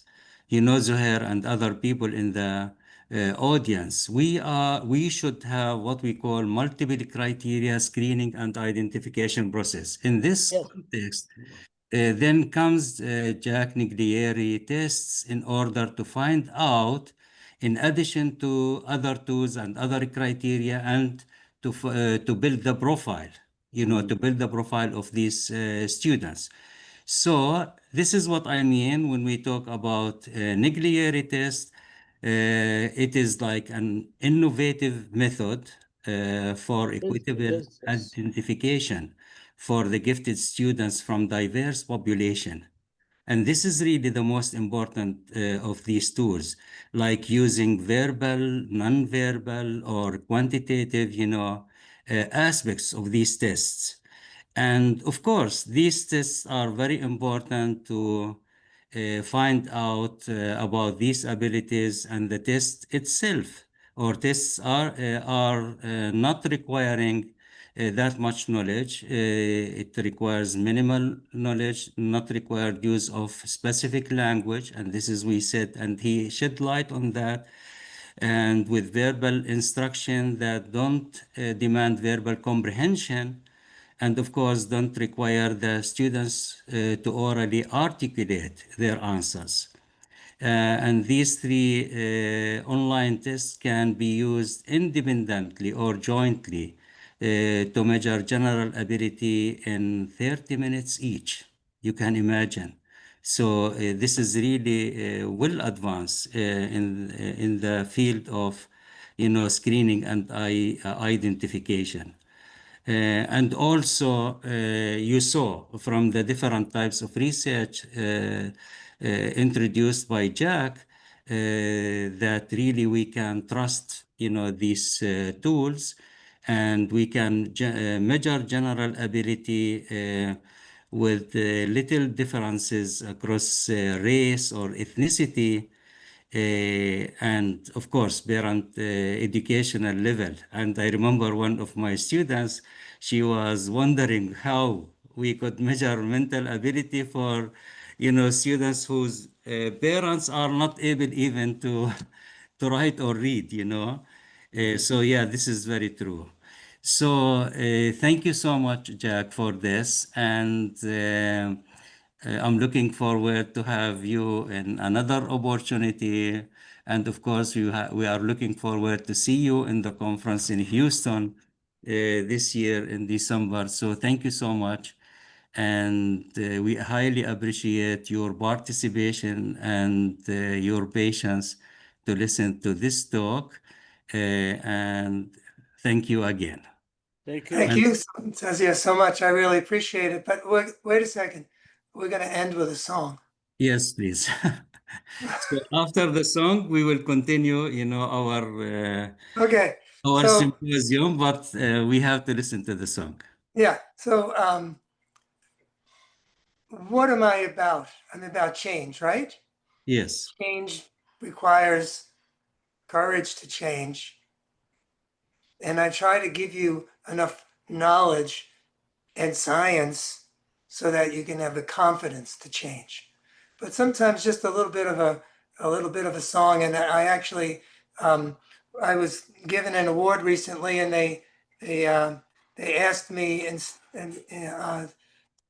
to sing a little song, and I thought, well, I know the perfect little phrase from a song, and you'll understand that as I play this today. Maybe it's time to let the old ways die. Maybe it's time to let the old ways die. Takes a lot to change. It takes a lot to try. Maybe it's time to let the old ways die. So that's a good way to close this. So first of all, congratulations, Jack. I think it is well deserved. Thank you. to get that award, and we are very happy for you, and we will keep in touch. Thank you. Thank you so much. Okay. Thank you so much. Okay. Thank you. Okay, I will continue with our audience, with our discussion. And of course, our discussion will be, if you have, first of all, any questions in English, then I will proceed with you in English. And after that, of course, I will continue with my students. I have a large number of PhD students here, so also I can listen to them and speak to them also in Arabic. So this is how we will proceed. So first of all, if you have any question, any comment you would like to, please raise your hand and I'm willing to listen to you. Okay, Mu'taz, and then we proceed. I want to ask a simple question, maybe. Is gifted means creative? I mean, does higher performance or achievement in the general ability test means that the child, the student is have higher level of creativity, maybe? Is that means When we talk about the conception of giftedness, it means that there are different components we have to think about. For that reason, I was talking about multiple criteria. And when we talk about multiple criteria, it means that you have to measure mental ability in terms of IQ. And today we have more idea about what we are going to measure. So this is the first component. The second component, you talk about achievement level. Because consequently, if you have high ability, that means you have also high achievement. But under certain circumstances, you might be underachiever. You are gifted, but underachiever. In addition, we have to measure the level of creativity. Because then you have, that's what we are talking about when we talk about multiple criteria. First, the IQ level. Second, level of creativity. Third, the achievement level. And the behavioral characteristics. And now we are very concerned and very interested about executive functions. And Jack already developed what we call executive functions inventory. And this is also another, valuable addition made by him or contribution. So for that reason, when you talk about the gifted person, you talk about him from different angles, from the IQ level, from the creativity level, from the achievement and the behavioral characteristics. Of course, you can complete later on the profile when you talk about, for example, the executive functions, interest, learning style, expression style, then you have a clear idea about who is the gifted. Yes, but as you see, you have to give the highest percentage for the mental ability. For that reason, we had this lecture in order to say how much important, to have the right tool to measure ability just to be or clear? potential creativity. Just to be clear, I will leave the second for later because I don't like it. I have to keep other people involved. Sorry. Hala? يعطيك العافية دكتور. I just maybe you've just answered my question, but I'll repeat it. Are these tests related to child's IQ? And you said no, yes. And my second question was, can we exercise these tests? You cannot exercise, and Jack made it very clear. Even if you see the test and then you apply it again, it will make no difference because it is not an achievement test. And this is the difference, between achievement and ability test. And for that reason, Jack was talking, or he is talking all the time, that these tests are to measuring or are designed to measure general ability, not achievement. And this was, his criticism all the time when he was criticizing the available, IQ tests before. And there are countries, they train their kids in order, to get higher scores in the IQ test or so. This is not you cannot exercise it. So And if you the other decide question, I can describe it after we finish the general talk, you know. Okay, Butaina from Tunisia, please. Yes, good evening. Thank you for this valuable lecture. Unfortunately, and I couldn't be with you from the beginning because of a problem in the email invitation. Indeed, I wonder if these ability tests can be used in the case of gifted children with disabilities and learning difficulties. Thank you. Yeah, Jack with us, and he made it very clear that we can employ these tests with twice exceptional. And he, you know, made exactly this expression. So yes, and also I will encourage you during this, you know, at the end of this session, that you have access to his website and also his literature and so, because you will benefit so much from his contributions. Yes, Ranin. Hi, first of all, thank you for the opportunity. Although it was said that these tests are measuring thinking, not knowledge, but have these tests been applied on students that are learning in schools and other frames than school? I mean, like homeschoolers. Have you tested the children that were homeschooled and not?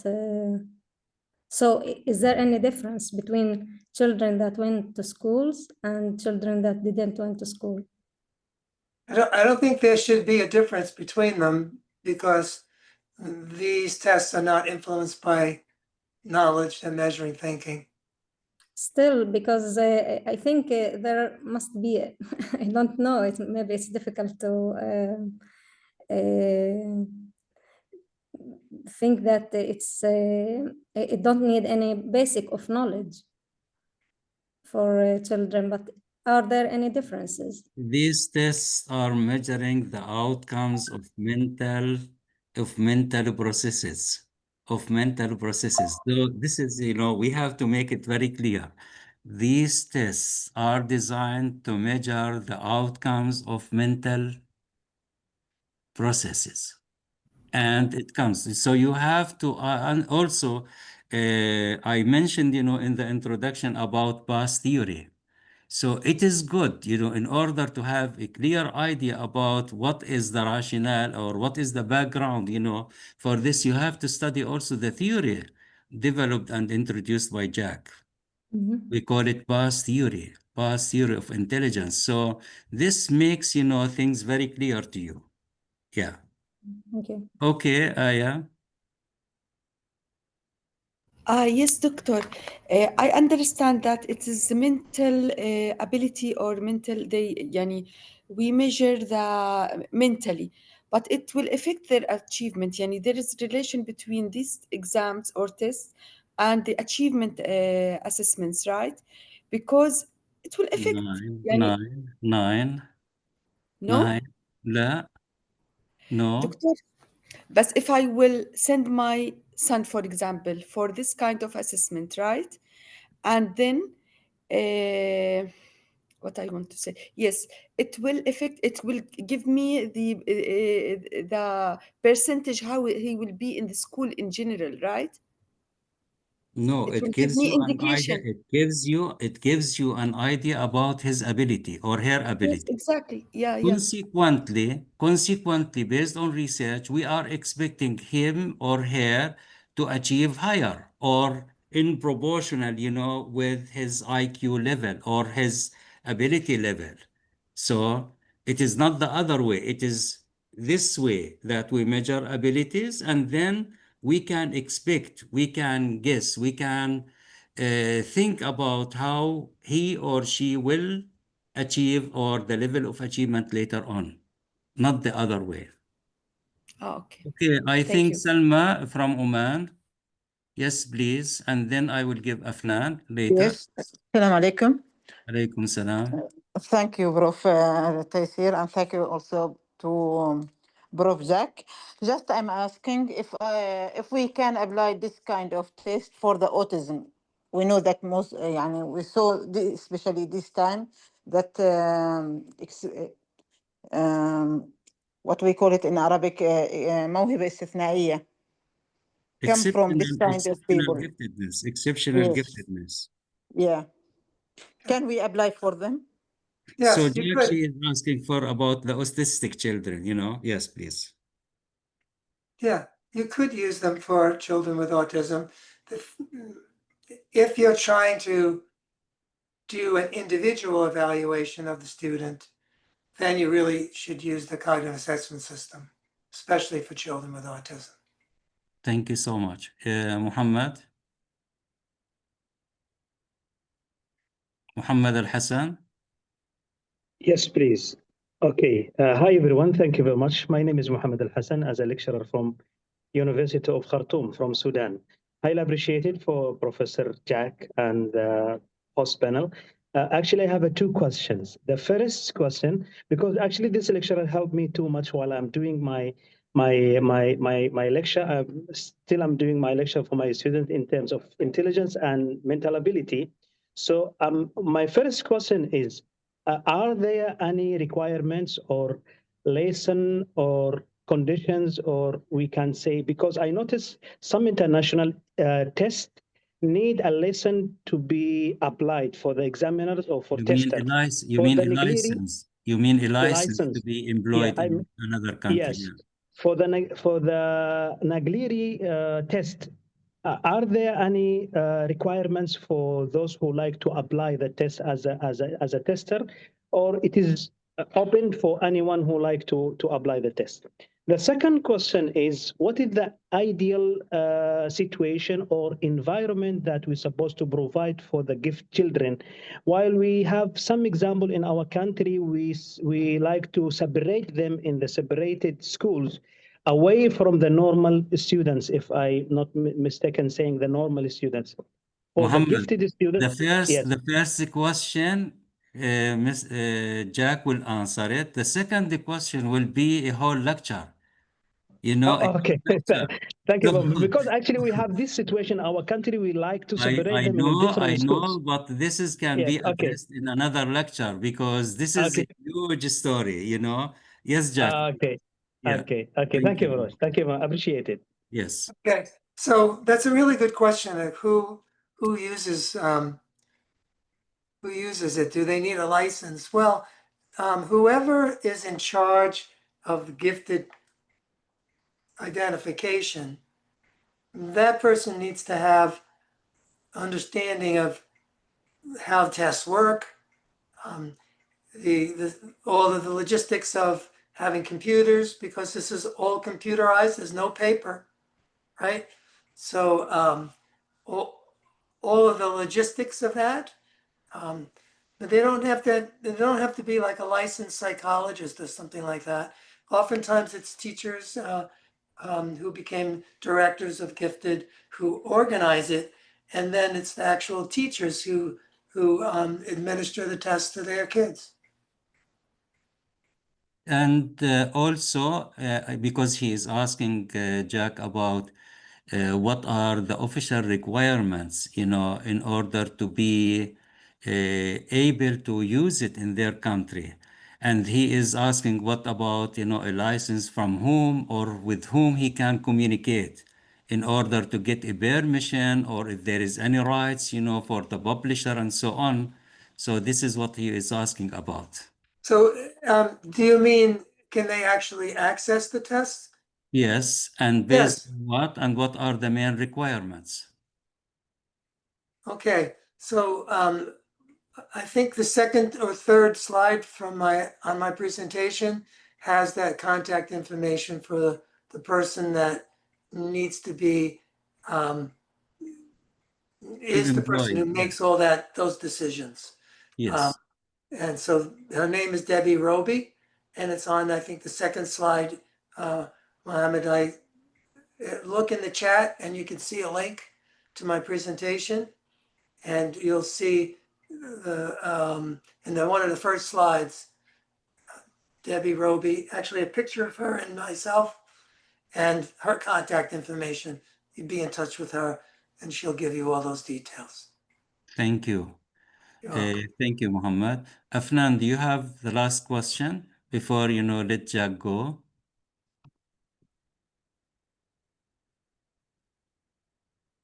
Okay, so I think she is not ready for that. So Jack, again, thank you so much. We keep in touch, my friend, and we see you soon. Yes, we need to talk about the December, so Yes. we'll do that on email. All right. Thank you so much. Thank you, everybody, for being here. Go Thank to the you. website, look at the handout, contact Debbie Roby or me or Dina or Kim. I gave you all their emails, so you can be in touch with us with questions. Thank you so much. I see a lot of applause, and it's really a pleasure. Tazir, it's always a pleasure to see you, my friend. Thank So, you. Thank you so much. everybody. Bye-bye. Thank you. All right, bye. Okay. Now I will proceed. Also, now the second session will be only for the people who is in my courses and our program in the university. But before we ask, the people from other countries to leave, if you have any question or any comment, you are more than welcome. And also, I would like to share with you that the next event where we have Jack in, it will be in Houston in December. And in December, we will have our international conference. The conference will be hybrid, and the conference is about excellence, gifted education. You are more than welcome to have your presentation, and you can have your presentation. It can be because we will have different time zones. In different time zone, we can have a complete session for keynotes and for presenters. And in addition to that, we will keep everything in the conference recorded. Because, for example, if we have Jack today in American time, then we have the keynote recorded, then you can access it through, the website of the conference and so on. So you have the barcode for the conference. Feel free to join and to access and to present also, especially most of you are in the field of education. You are interested in excellence in education, gifted education, creativity, and innovation. And I am happy today that we have audience from different countries. We have audience from Europe, from the Middle East, from different countries, and the Arabian Gulf. So this is my last part of this presentation today for the people who are joining us from other countries. Yes. Tazir, you don't need me now, right? Is that correct? No, thank you so much. Okay. Yes. Bye-bye. باي باي. اوكي شباب، هلا راح اروح انا باتجاه العربي. مع انه شوية صعب هلا يعني بعد كل هاي الجلسة. اوكي، لكن مثل ما بنلاحظ انه التشخيص موضوع مهم جدا. بيعتمد باستمرار على ايش بنسميه احنا الخصائص السايكومترية للأدوات. والخصائص السايكومترية للأدوات شو بتعني؟ بتعني 3 متغيرات. المتغير الأول بيعني اللي هو صدق الاختبار، صدق الأداة. يعني بمعنى إنه الأداة تم بنائها أو تطويرها بغرض قياس شيء محدد. ومثل ما لاحظنا بالنسبة لجاك نيجليري، هو غرضه الرئيسي إنه يقيس المنتال ابيليتي أو الجنرال ابيليتي اللي هي بنسميها إحنا القدرة العقلية العامة. هلا القدرة العقلية العامة يتم قياسها إما بطريقة فيربال أو نون فيربال أو كوانتيتيف هدول طبعا ابروتشز، ثلاثي ابروتشز بنقدر نستخدمهم حتى انه نوصل للقدرة العقلية العامة. هلا القدرة العقلية العامة في النهاية احنا بنعملها كوانتايزد. شو يعني كوانتايزد؟ نعملها بصورة مكممة، يعني بنعملها تكميم. بمعنى هلا مش تكميم على اساس المعنى السياسي لها او المعنى المعروف، لا، تكميم يعني بوضع السمة او الخاصية او القدرة بصورة كمية. هاي طبعا الغرض الرئيسي. طبعا إذا أول خاصية من الأدوات اللي تستخدم على أساس إنها صادقة. يعني لما بتقول بتقيس قدرة عقلية معناته بتقيس قدرة عقلية. وأنا بتذكر إنه من المؤتمرات اللي دعينا فيها جاك نيجلييري كان مؤتمر فانكوفر، وبتستغربوا إنه كان المؤتمر فيه تقريبا أكثر من 700 مشارك، ومعظمهم من أبرز العلماء في الميدان. وطبعا everybody were shocked، يعني كل واحد انصدم لأنه صار يراجع الاختبارات الذكاء اللي موجودة، وأثبت أنه هاي الاختبارات يعني بتقيس تحصيل وليست قدرة عقلية. وبعدين من هون دخل الميدان ما يسمى اختبارات جاك نيجلييري. تمام. هلا اذا اول خاصيه حكينا الصدق انه يقي. الثاني الثبات. ولاحظوا شو قال؟ قال انه اذا انت بتتجه في ثلاث اتجاهات سواء كان فيربال او نون فيربال او كوانتيتيف رح تحصل على نفس النتيجه، رح تحصل على نفس المؤشر. طبعا المؤشر احنا بنسميه الانديكيتور، يعني بمعنى انه انت بتحصل على مؤشر يحدد مستوى القدره العقليه سواء كنت رحت فيربال او نون فيربال او كوانتيتيف. هاي المؤشر الثاني. ثلاثة اللي هي قابلية الاستخدام في البيئة المحلية. يعني لاحظوا الأخ اللي سأل من السودان، هذا هو غرضه الرئيسي، إنه يعني هل الاختبار تم تطويره في أمريكا وفي كندا؟ هل بيصلح للاستخدام مثلا في السودان؟ وسلمى سألت من عمان، ماشي، بتقول لك في عمان. زهير سأل من الأردن. كل واحد بيسأل من منطقة معينة، مش هيك؟ ليش؟ لأنه مهتمين إنه هذا الاختبار، هاي البطاريات الاختبارات تستخدم في البيئات المحلية المختلفة. لهذا السبب بنسأل دائما إنه الخاصية الثالثة اللي هي قابلية الاستخدام في البيئة المحلية هل هي متوافرة أو لا. هلا أهم شيء في الاختبارات، وأنا حبيت إني أدخل معه في نقاش فيها، لكن بجوز الترمينولوجي ما خدمت الحوار بهاي النقطة. الترمينولوجي اللي احنا بنستخدمه في الميدان انه دايناميك تيستينج دايناميك نورمز. لاحظوا دايناميك تيستينج دايناميك نورمز. ليش دايناميك تيستينج؟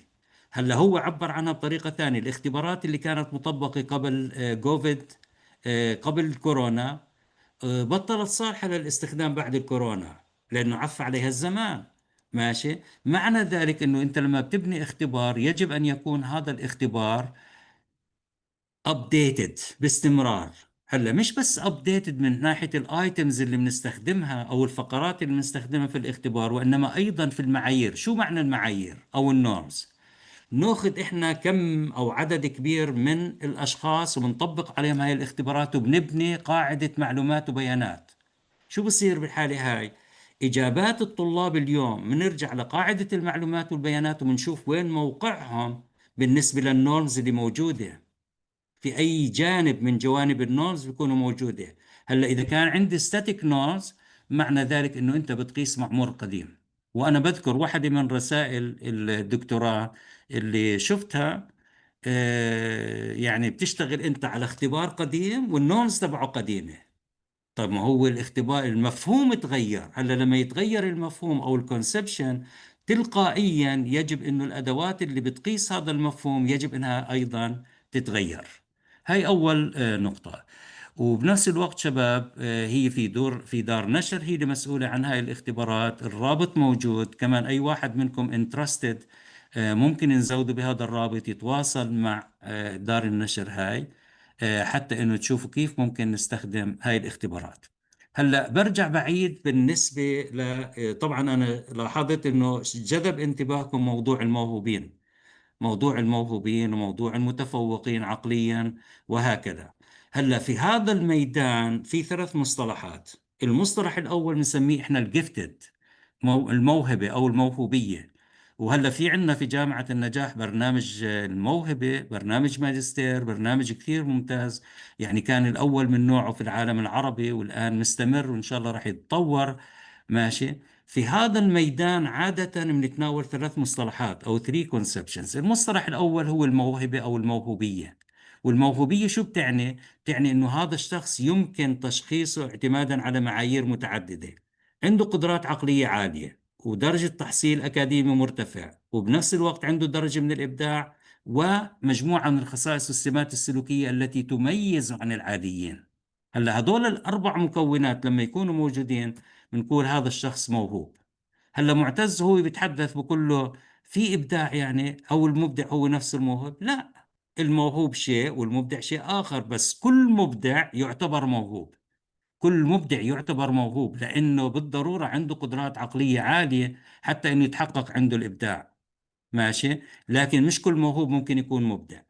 أيضا السؤال اللي سألته آية بالنسبة للتحصيل، كل موهوب مفروض إنه يكون تحصيله مرتفع، لكن شو اللي بصير أحيانا؟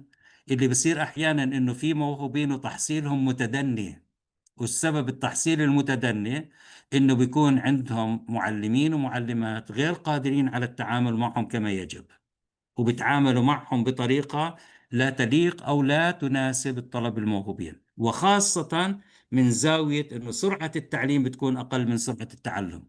هاي أهم نقطة، سرعة التعليم. طبعا المقصود هون ليس السرعة فقط، وإنما نوعية التعليم، محتوى التعليم، طريقة الإلقاء، طريقة التعامل مع الطلاب الموهوبين ما بتتناسب مع الإمكانات اللي موجودة عند هذول الطلاب.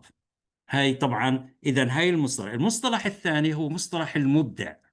المبدع له أدوات خاصة فيه، يعني اختبارات جاك نيجليري ما بتصلح لقياس الإبداع، مش هيك؟ ما بتقيس الجنرال ابيليتي بس ما بتقيس الإبداع. لقياس الإبداع، الإبداع يعرف بصورة بسيطة جدا. تعرفوا إيش تعريفه؟ نتاج غير مسبوق مناسب للسياق. نتاج غير مسبوق مناسب للسياق. هلا من النتاجات الغير مسبوقة اللي سمعتوا فيها، وامبارح أنا طبعا عرضت السلايد هاي في المحاضرة، إنه اللي فازوا بجائزة نوبل، ماشي، فازوا بجائزة نوبل لأنهم وصلوا لظاهرة. هاي الظاهرة بتشرح لنا كيف بتتم عملية يعني الكوانتوم بروسيس، اللي هي العملية الكمية، مش هيك؟ وطبعا اكتشافهم لهاي الظاهرة واكتشافهم لهاي الآلية شو بمكننا من نبني عليها إنجازات، نبني عليها إنجازات في المستقبل، زي مثلا كيف لما صارت الموصلية الفائقة أو السوبر كوندكتيفيتي.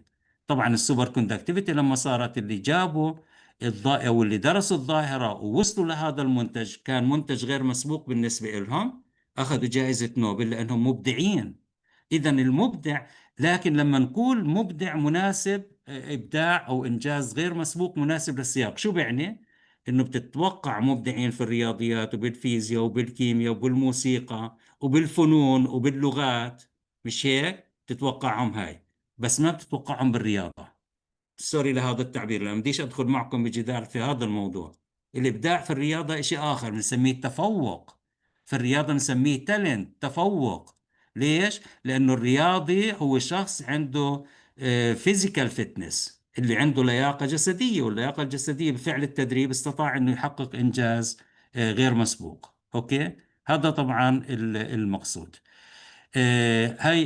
طبعا هاي من ناحية المصطلحات، في عندنا conception of giftedness, conception of creativity and conception of talent. وفي بينهم very clear distinction، أو بينهم حدود فاصلة بتميز كل مصطلح عن الآخر.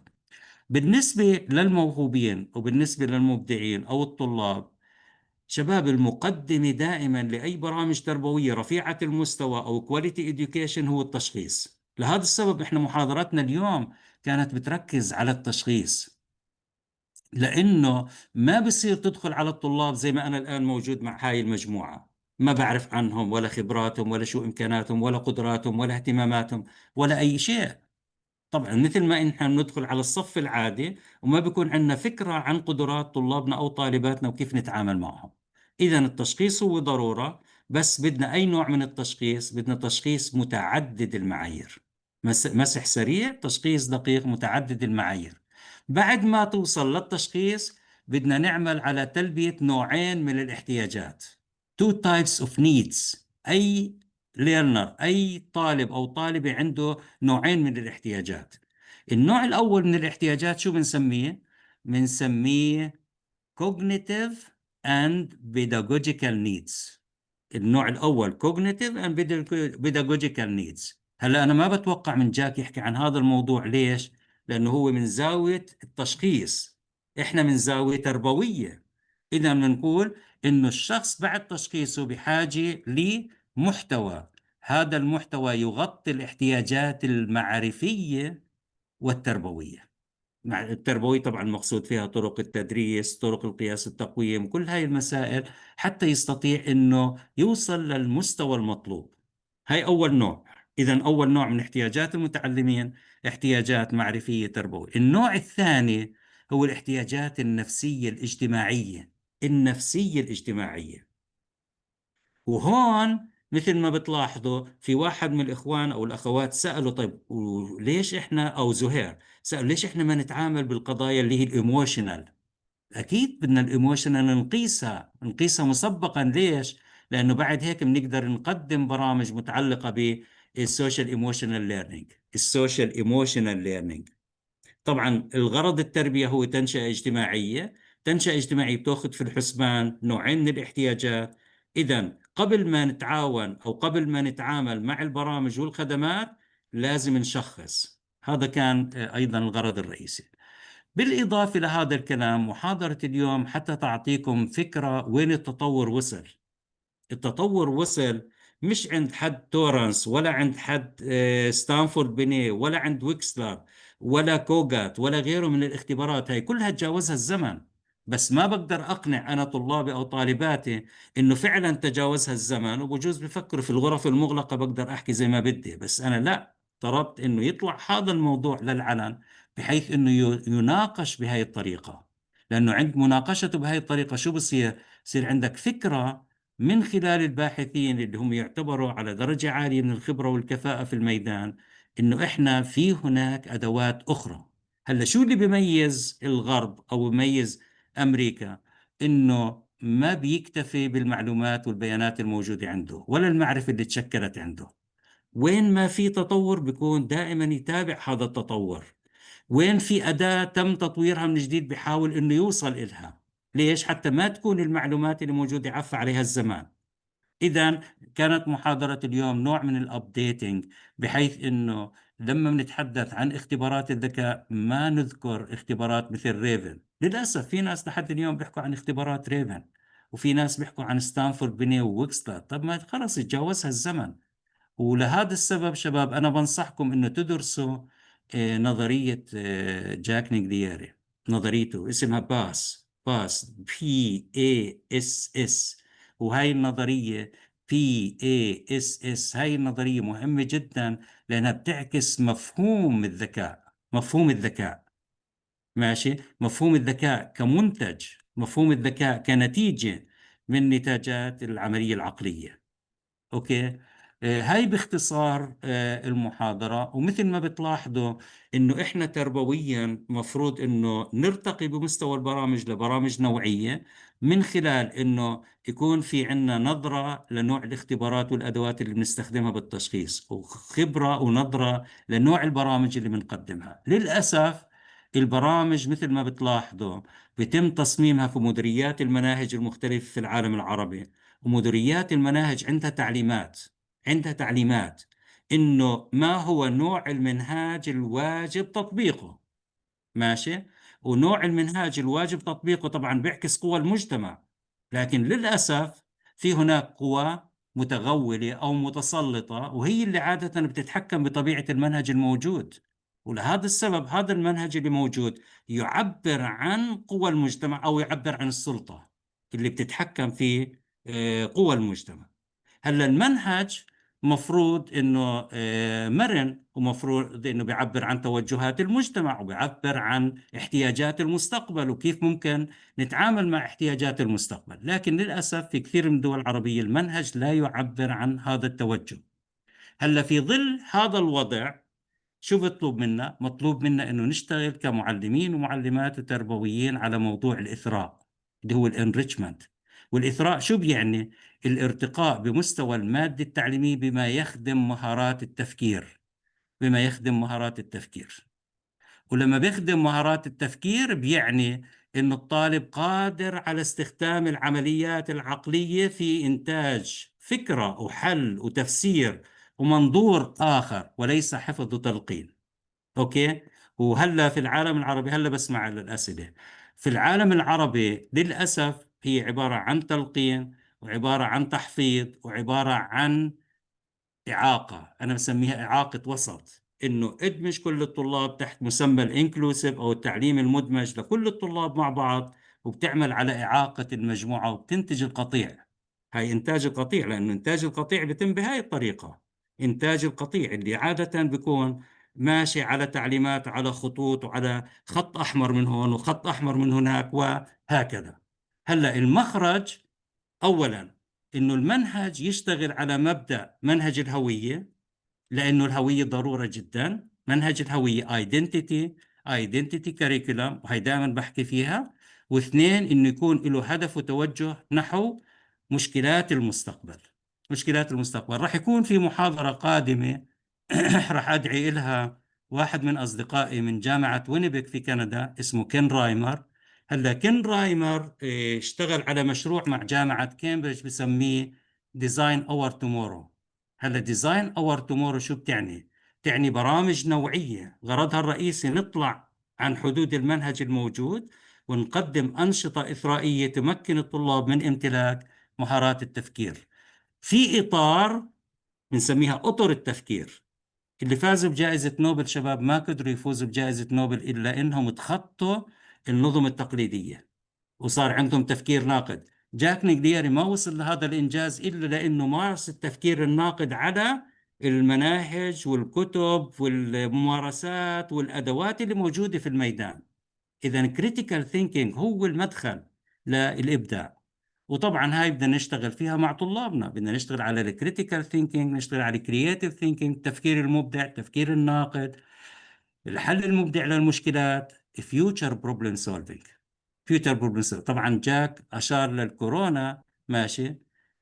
لاحظتوا إنه الكورونا باغتت العالم كله. تعرفوا ليش؟ لأنه ما حدا كان مهيئ نفسه لا كنظم تربوية ولا كمجتمعات سياسية. ولهذا السبب بنلاحظ إنه العالم كله تقريبا كان في حالة ميؤوس منها. لكن طبعا الإنسان ما بيستسلم، ولاحظنا إنه المبدعين في المجتمعات المختلفة تمكنوا من تجاوز هاي الكارثة من خلال طبعا الأبحاث والدراسات اللي قاموا فيها. خلاصة الكلام بالنسبة لمحاضرة اليوم إنه في هناك توجهات جديدة في قياس القدرة العقلية، في هناك مفهوم جديد لقياس القدرة العقلية. وقياس القدرة العقلية لا يتطلب، لاحظوا هاي بدي أكد عليها لأنه محور النقاش كان يدور عليها. قياس القدرة العقلية لا يتطلب تهيئة ولا تحضير ولا يتطلب تدريب، وأي تدريب مش ممكن ينفع في التأثير إيجابيا في نسبة الذكاء.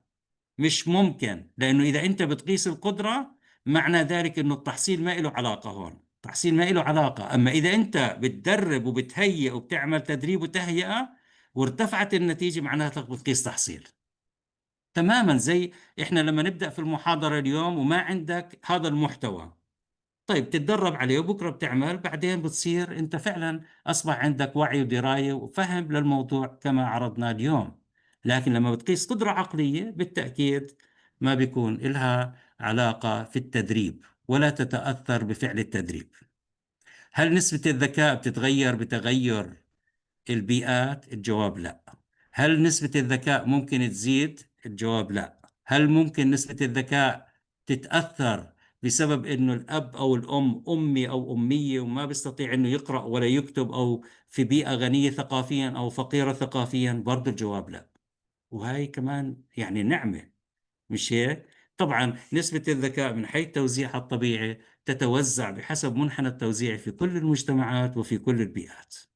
هاي طبعا خلاصة المحاضرة اليوم. وبنفس الوقت الطلاب اللي موجودين هون بيغطوا مساقات مختلفة ومواد مختلفة، ماشي.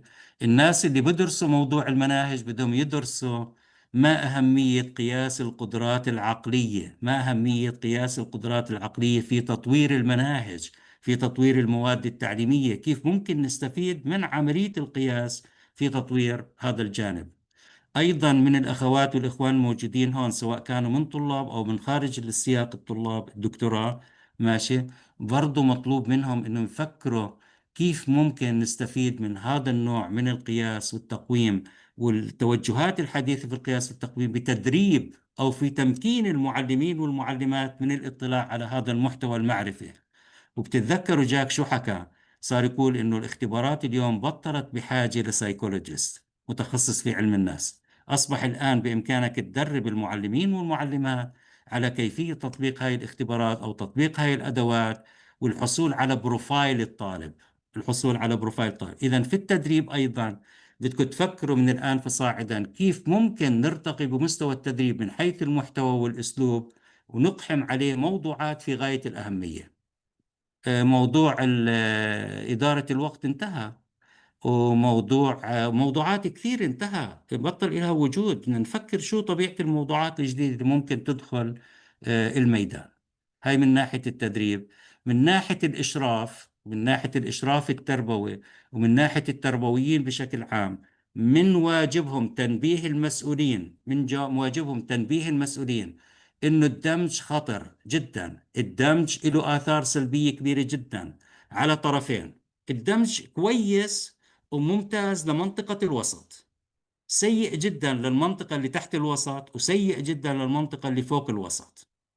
لهذا السبب بدنا differentiated curriculum لما نتحدث عن المنهج، وبدنا differentiated برضه screening and identification process. بدنا إياه، بدنا إنه بالنتاجات نعرف كيف نتعامل مع خصوصية كل مجموعة من هاي المجموعات الثلاثة. أنت دائما في التشخيص تطلع عندك ثلاث فئات: فئة الوسط وهم الغالبية العظمى، ماشي، والفئات اللي فوق الوسط نسبتهم من 3 إلى 10 أحيانا 15%، بيعتمد على نقطة القطع اللي ممكن تحددها.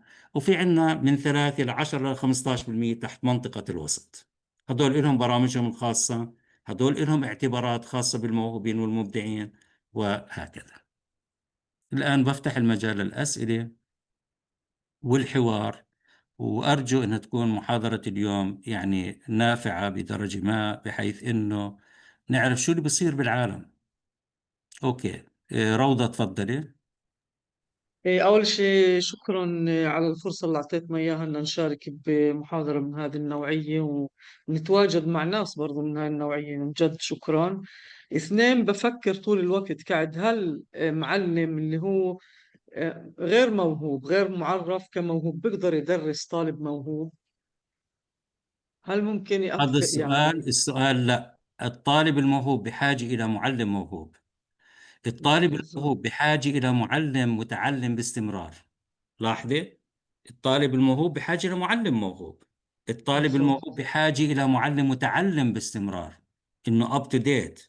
ماشي. السؤال الطالب موهوب يعني الموهوب، دقيقة بالله، قصدي الطالب الموهوب بحاجة إلى معلم بيكون بمثابة فاسيليتيتر، يعني المعلم الذي يوجه، ممكن. المعلم الذي يرشد، المعلم الذي يساعد الطالب في الوصول للمصادر، الوصول للمعلومات والبيانات، كيفية تطوير مهاراته، كيفية التعامل مع المعرفة المتطورة باستمرار وهكذا. هذا هو دور المعلم.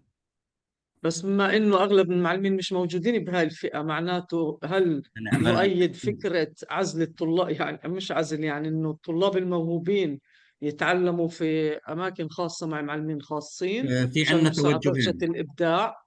في عندنا توجهين، ولو أنا اليوم صح لي إنه أجيب برضو جوزيف رنزولي. جوزيف رنزولي يعتبر من أبرز العلماء في العالم في تربية الموهوبين. ماشي. هلا رنزولي عنده وجهة نظر التالية، إنه الطلاب الموهوبين خليهم في مدارسهم، ماشي، واخدمهم. ليش؟ لأنه خدمتك لهم بالباي برودكتس تبعها، يعني النتاجات المنتجة لجانب تربية الموهوبين تخدم العاديين. أنا ضد هذا المبدأ. أنا بأمن إنه يجب عزل الموهوبين عن العاديين ووضعهم في مدارس خاصة فيهم. هذا التوجه فقط 24 مدرسة حول العالم اللي بتتبنى هذا التوجه، بينما توجه رنزولي معظم الدول بتاخذ في هذا التوجه. ليش؟ اقتصاديا نافع لهم، انه بتعرفوا اللي موجودين في وزارات التربية والتعليم بهمهم موفر فلوس. هلا كيف بصرفوها بعدين بعرفش، بس او بعرف، بس بديش احكي. اوكي. كيف بوفروا الفلوس، كيف بتعاملوا مع هذا الموضوع. الغرض الرئيسي لما انت بتعمل دمج انك تقلل كلفة البرامج. لاحظ كلفة البرامج اللي انت بتنفقها على الطلاب الموهوبين. لما يكون لهم برامجهم الخاصة صار لهم ميزانيات خاصة فيهم. لاحظي. لكن أنا صراحة بسبب إنه خصائصهم السلوكية، 2 قدراتهم، 3 أسلوب تعلمهم، 4 سرعتهم في التعلم. لاحظي كيف مفروض فصلهم. وما تنسوا شباب، ما تنسوا أخطر مشكلة بتواجه الموهوبين هي مسألة البولينج، التنمر. مسألة البولينج في المدارس معظم طلابنا are targeted، يعني هم هدف أو مستهدفين من العاديين في شكل أو في صورة صورة سلوكات التنمر. وكثير من الطلاب الموهوبين يعني بيعانوا من مشكلات بسبب العاديين، مش لأنهم هيك. يعني أنا بعطيكم مثال من خصائصهم: الالتزام والمثابرة. بتعطيه مهمة أو وظيفة بيشتغل عليها 24 ساعة، أوكي، ما عنده مجال للاجتماعيات. ماشي. شو بصير مسخرة للعاديين، إنه هذا مش اجتماعي وهذا انطوائي وهذا كذا وهذا كذا، علما بإنه هاي من صفاته الطبيعية. يعني امبارح كان واحد بيعلق على تبعين جائزة نوبل. تعرف شو كان تعليقه؟ إنه هذول لا بيبحثوا عن الشهرة ولا هم معروفين. بيبحثوش. هلا أي مغني تافه أو أي مغني تافه أو أي شخص من هاي الشخصيات توجد إنه محتل كل وسائل التواصل الاجتماعي. هدول اللي أنتم شفتوهم أول مرة يمكن بتشوفوا صورهم، أوكي، بس هدول هم اللي بيصنعوا الحياة. لاحظوا، هدول هم اللي بيصنعوا الحياة بإنجازاتهم. ليش؟ لأنه كل وقتهم وجهدهم وإمكاناتهم والمصادر المتاحة عندهم توظف في سبيل الوصول إلى إبداع، إلى ابتكار. طبعا الإبداع والابتكار لهم نفس المعنى. أوكي. أنت يا روضة، بغض النظر نتبنى توجه إنه نفصلهم عن الطلاب العاديين، إلها إيجابيات وإلها سلبيات. فصلهم إلى إيجابيات وإحنا عارفين شو سلبياتها، لكن ومع سلبياتها إحنا عندنا استعداد إنه نفصلهم. وفي توجه آخر إنه يضلوا بالمدرسة العادية. إذا ضلوا بالمدرسة العادية أو فصلناهم، بدنا طاقات بشرية من مستوى معين حتى تتعامل معهم. باختصار، من يتعامل مع الطلبة الموهوبين يجب أن يكون مدرب وممكن أو عنده التمكين الكافي، عنده كل الكفايات اللازمة للتعامل مع الطلاب الموهوبين. ودائما لما بحكي أنا كلمة كفايات أو competences شو بعني فيها؟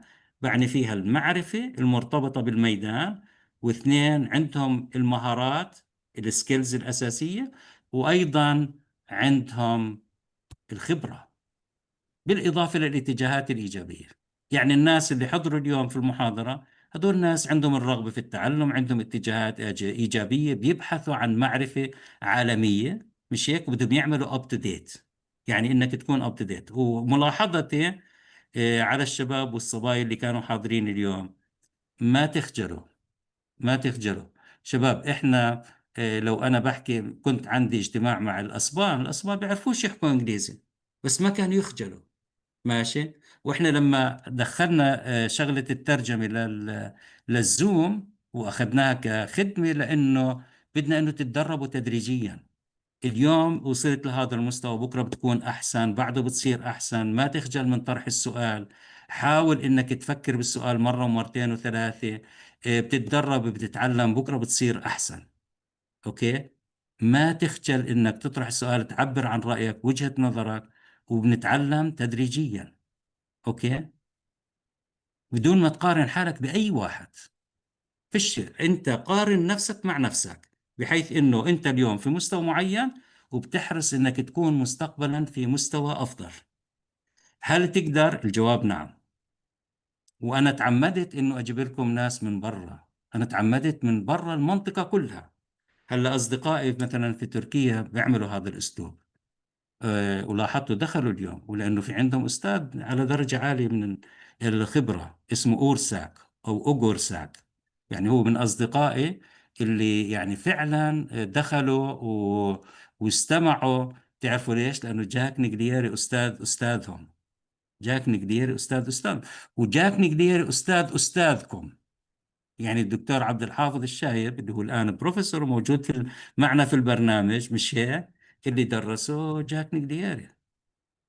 طيب انتوا بكره ممكن تصيروا زي جاك نجديري؟ الجواب اذا كان عندكم النية والرغبة والالتزام، وبنفس الوقت تبعدوا عن كل الامراض اللي موجودة في المجتمع العربي. مش هيك؟ بس هاي التوصيف البسيطة. طيب اسمع اسماعيل بعدين شيماء. يعطيك العافية دكتور. من خلال محاضرة البروفيسور جاك اتطرق انه في عوامل انفحصت كل العناصر اللي ممكن تفوت في مستوى الاختبار او في نوعية الاختبار من حيث الجنس والعرق والمستوى الثقافي، بالاضافة لمستوى تعليم الوالدين. انه لقي انه هذه الامور لها تأثير ضئيل جدا في او ما التعرف على او بدون تأثير. او بدون تأثير. نعم. من ناحية أخرى أنت طرحت، أو السؤال اللي قبل، إنه التعامل مع الفئة هذه من الطلاب بحاجة لأشخاص اللي هم عندهم كفاءة مناسبة أو مستوى من العلم المناسب للتعامل مع هذه الفئة. من ناحية أخرى البيت، دور الأهل الوالدين اللي عندهم مستوى تعليمي اللي هو ضئيل أو قليل خلينا نسميه. كيف ممكن احنا نوازن بين المدرسة اللي هو الإطار التعليمي لبين البيئة البيتية؟ ما البيت راح نوازن، لانه انا على طول هلا بدي اشطب سؤالك. التكافؤ، ممكن يكون التكافؤ ولا بين ولا لا، راح اشطب السؤال، راح اشطب السؤال. لاحظ كيف راح نعم. اشطب. جاك نيكلييري حكى عن قياس القدرات، ماشي؟ وقياس القدرات وانت بتعمله بدك تضمن انه ما في اي متغير ممكن يخلق نوع من التحيز. صحيح صحيح يخلق نعم. نوع من التحيز. مثلا إذا كان عندي طلاب 4 سود وطلاب 4 بيض، شايف كيف؟ مفروض الاختبار يقيسهم بدون تمييز. صحيح صحيح إذا كان عندي طالب عربي، طالب تركي، طالب كذا، طالب كذا، مفروض إنه ما يميز فيما بينهم. إذا هو حاول يبحثوا هل الثقافة لها دور؟ وجدوا لا. هل اللغة ممكن تأثر؟ وجدوا لا. هل ثقافة الأب والأم مستوى تعليمهم ممكن يأثر؟ قالوا لا. هل ممكن الجنس يأثر؟ برضو لا. يعني إذا كان عندي طلاب وطالبات راح يعطيني نفس النتيجة. زي كأنك بتقول هذا عبارة عن ميزان حرارة، وين ما بتاخذه بقيس لك الحرارة زي ما هي. ماشي؟ مش راح يتأثر، بيتأثر بس بالبيئة. بس اللي انت بتحكي عنه او اللي حكينا عنه لاحقا، احنا بنحكي عن التحصيل والبيئة التربوية والعوامل اللي بتأثر في البيئة التربوية. والعوامل اللي بتأثر في البيئة التربوية بتعرف راح تمتد لإيش؟ راح تمتد لطرق التدريس وطرق التعلم والمصادر وبيئة التعلم وبيئة البيت، والبيئة غنية ثقافيا أو غير غنية ثقافيا. هاي كلها بالتأكيد بتأثر. لاحظ. مش بس هيك، توجه المجتمع. هلا انت الطالب هو عباره عن منتج. هيك انا بحكي لطلابي في ماده المناهج، طالب منتج. هذا المنتج يمثل كل او حصيله المتغيرات المختلفه. لاحظ. هاي مساله ثانيه، مساله ثانيه مختلفه كليا. لهذا السبب سؤالك كويس انك طرحته، حتى نعمل خط فاصل ما بين الحديث عن التحصيل والحديث عن التربية والتنشئة والحديث عن قياس القدرات. قياس القدرات أهم شيء بهمني إنه يكون عندي مسطرة. هاي المسطرة بتتمتع بالصدق والثبات وقابلية الاستخدام في البيئة المحلية، وما بتتأثر لا بالجنس ولا باللون ولا بالبيئة ولا بالتعليم ولا غيرها من العوامل. هاي طبعا الإجابة عن السؤال. دكتور لو سمحت بس تكملة لسؤالي، إنه بعد ما معك نص اكتشفنا دقيقة. والاختبار وكله وعرفنا إنه هذا الطالب موهوب، نعم. شو دور الأهل؟ دور الأهل في مش دور احتضان الأهل، أولا دور المجتمع. شباب دور لازم المجتمع. تعرفوا نعم شغلة واحدة. لما نشخص هذول الطلاب الموهوبين بيصبح من مسؤولية المجتمع توفير الخدمات والبرامج المناسبة إلهم. إذا المجتمع تخلص منهم أو تخلى عن هذا الدور بدك تلوم المجتمع. هلا قانونيا في أمريكا في قانون بسموه البابليك لو. ماشي؟ هذا القانون إذا أنت شخصت الشخص طلع موهوب، من واجب الحكومة إنها توفر له كل البرامج والخدمات والتمويل اللازم لرعايته وتربيته. مش الأهل. الأهل إلهم دور آخر اللي احنا بنسميه parenting the gifted، اللي هي الوالدية. هذيك مسألة أخرى، لكن المسؤولية الأولى بتوقع على عاتق مين؟ المنظومة التربوية. والمنظومة التربوية من واجبها توفر طرق التشخيص، ومن واجبها توفر البرامج، ومن واجبها توفر التمويل المطلوب لخدمة ومش بس هيك، توفير التمويل لخدمة كل البرامج بما فيها برامج تربية الموهوبين.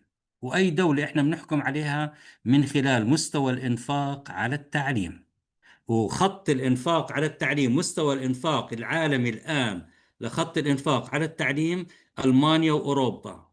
في ألمانيا مستوى الإنفاق 12,000 يورو للطالب سنويا، لازم يكلف هذا الحد المثالي اللي إحنا بدنا إياه. أي دولة أقل من هيك معناته في كارثة، وأي دولة أعلى من هيك نحكي لهم شكرا. أوكي، طيب نسمع شيماء بعدين سوزان. يعطيك العافية دكتور تيسير. أهلا. مساء الخير، شكرا دكتور الكلام لتنظيمة هاي لشيماء يا المحاضرة. سوزان، الكلام لشيماء بعدين ناخذ. طبعا أكيد. تفضلي شيماء، تفضلي. أنا الدكتور تيسير مشكور أول شيء وايد. أنا من الكويت.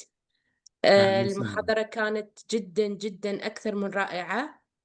إحنا في الكويت عندنا مركز صباح الأحمد للموهوبين والإبداع، ويدرسونهم في كذا يعني كذا تخصص، يعني مو بس العلوم الأشياء التقنية في كل الأشياء. بس الصراحة محاضرتكم كانت جدا جدا أكثر من رائعة، فأنا كنت بس بشكرك على المحاضرة مو أكثر. أنا بشكرك كمان إنه أشرتي لتجربة الكويت في تربية الموهوبين، وبنفس الوقت برضه بننتهز هاي المناسبة حتى نحكي إنه في الكويت كان إلها دور في ترجمة، لاحظي، في ترجمة ونشر ثقافة الموهبة. يعني مثل ما بتتذكري كانت مؤسسة الكويت تقدمي عالم المعرفة، كانت مجلة العربي طلعت من الكويت، عرفتي كيف؟ يعني كان في دور تنويري للكويت في هذا الجانب. ماشي، وهاي كلمة بنحكيها لأنه يعني لازم تنحكى للمجتمعات وللدول اللي فعلا كان لها دور أو إسهام في نشر هاي الثقافة. وأنا أذكر من كتب اللي من أروع الكتب اللي ترجمت في الكويت ونشرت في الكويت اللي هو الإبداع العام والإبداع الخاص، وذكرت لطلابي قبل فترة الإبداع العام والخاص نشرته الكويت، وبيحمل صح كلام. شعار عالم المعرفة. وبتعرفي صح كلام. مغزى الكتاب تعرفي ايش هو؟ اذا لم يكن المجتمع مبدع انسى. شو يعني صح انسى؟ كلام. ولا يمكن بيوم من الايام هذا المجتمع يكون مبدع ولا منجز ولا يكون له مكان في الحضارة، ولا يمكن. وهذا كان الكتاب منتقى خصيصا انه يتحدث عن الابداع الخاص، عن الابداع العام والابداع الخاص. شكرا لك واهلا وسهلا في اي نشاط. مشكور دكتور، شكرا. تفضلي يا سوزان. يعطيك العافية دكتور تيسير، شكرا كثير لتنظيم حضرتك هاي المحاضرة. طبعا أنا التقيت بحضرتك مع دكتور هشام غصيب مرارا قبل سنوات. أنا بوظفي أستاذة جامعية دكتور تيسير، وفي كثير من الأحيان بتكون المواد أونلاين، فنحن بنواجه صعوبة فعلا في تقييم الطلبة. فشو برأيك بيكون الحل الأمثل لحتى نقدر نفهم مين اللي طالب اللي بيكون موهوب، مين الطالب اللي بيكون فعلا عنده شغف بالمعرفة، والطالب اللي ما بيكون عنده شغف بالمعرفة، خصوصا بمحاضرات الأونلاين؟ هلا بمحاضرات الاونلاين بدك تعملي انت نوع من التقييم، نقدر نقول تقييم غير تقليدي.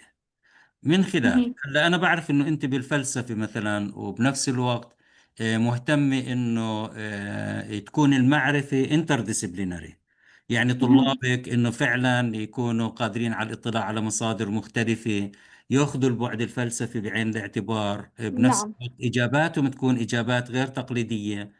الاونلاين بيعطيهم فرصه يتحدثوا ويبحثوا عن المصادر ويعبروا بلغتهم الخاصه عن هاي المصادر. وعادة في الأونلاين أهم شيء بالنسبة لك الحصيلة النهائية. الحصيلة النهائية إنه لو أنا طرحت على طلابي open-ended questions، لأسئلة بنسميها ذوات النهايات المفتوحة، هل أها. هؤلاء الطلاب فعلا قادرين على الإجابة؟ هل هذا الطالب قادر على توليف أو تأليف الإجابة بطريقة غير مسبوقة؟ هل هذا الطالب قادر أن يعطي وجهة نظر؟ هل هذا الطالب قادر يعمل نوع من النقد؟ لأنه أنت المحتوى ما بهمك، مش المحتوى بحد ذاته المهم، بحد ذاته نعم. المهم أو الأهم إنه الطالب يكون قادر على التفكير، قادر على النقد، قادر على إعطاء وجهة نظر، قادر على التفسير بلغته الخاصة وهكذا. وأنت بتعرفي يعني مدام التقينا عند دكتور هشام غصيب، يعني كان له دور كبير جدا مثل ما بتتذكري في التثقيف العلمي. ليش؟ طبعا أكيد. لأنه التثقيف العلمي كان هو مكون رئيسي مفروض يرفد المنظومة التربوية ويخلي طلابنا يتعلموا نوع من التفكير. نعم. حتى إن كان التنظير حتى للفلسفة، إنه الفلسفة، لأنه أي نظام تربوي ما بيهتم بالفلسفة اتأكد ما ممكن يكون له إنجازات رفيعة المستوى، ما ممكن. طبعا. لأنه الفلسفة تعتبر مكون رئيسي من مكونات جودة التعليم. نعم. ولهذا السبب يعني أنت بدك تقولي ما هي الحصيلة النهائية سواء كان تعليم تقليدي أو تعليم أونلاين. الحصيلة النهائية أنه الطالب قادر على التفكير، قادر على إنتاج إجابات غير مسبوقة، قادر على النقد، قادر على أنه يولد إجابة ذات مواصفات معينة. أنت بهمك في النهاية المواصفات. يعني مثلا أنت بتأخذ الكتاب الإبداعية، بتقولي أنا بعطيه موضوع، مش بعطيه المحتوى، بعطيه موضوع، رأس الموضوعات. بعدين لما بيكتب باجي بقول بدي أقيمه على أساس مجموعة من المعايير. المعيار الأول حصيلته اللغوية، تراكيب الجمل، التسلسل المنطقي، كيفية استخدام الخيال، كيفية التعامل مع الفكرة، نوع الاتجاهات اللي بيعبر عنها من خلال هذا النص. صحيح. تمام. شكرا شكرا دكتور تيسير. أهلا. في حدا عنده أي سؤال شباب؟ بديش أطول عليكم لأنه الجلسة أخذت وقت طويل. باخذ كمان سؤالين وبعدين بحاول إني أنهي. تفضلي أفنان، بعدين بناخذ آية. أفنان. هي الصبية فاتي باسم أفنان بس مش أفنان فاحكي. فاتنة. يعطيك العافية أستاذ تيسير. معناته في ناس نقلوا اسمك يا أفنان. أوكي، تفضلي يا فاتنة. كمديرة مدرسة في الابتدائية، يعني إحنا طلابنا بمركوا امتحان لتشخيص الموهوبين. طبعا في علامات سؤال على الامتحان لأنه كثير بيعملوا تدريب على الأولاد وفي قضية النزاهة والتسريب وهيك. لكن بعد ما أنا يوصلني أسماء الطلاب اللي هم مشخصين، في نسبة اللي هم بال 98% أخذوا أعلى من الطلاب، في ال 95% بسموهم الممتازين. بعدها بيروحوا الأولاد على برامج اللي هي زي ما أنت حضرتك حكيت إثراء، اللي في يوم معين بيروحوا على مدرسة هي خاصة بالمدرسة. في عنا برنامج اسمه قمم اللي مبني على موديل رنزولي، اللي باخذوا 5 حصص أسبوعية. بظل السؤال شو ممكن أخرى هيك نصيحة منك على أساس إنه الولد الموهوب أو الممتاز المتفوق ياخذ أخرى حقه في خلال الحصص نفسها.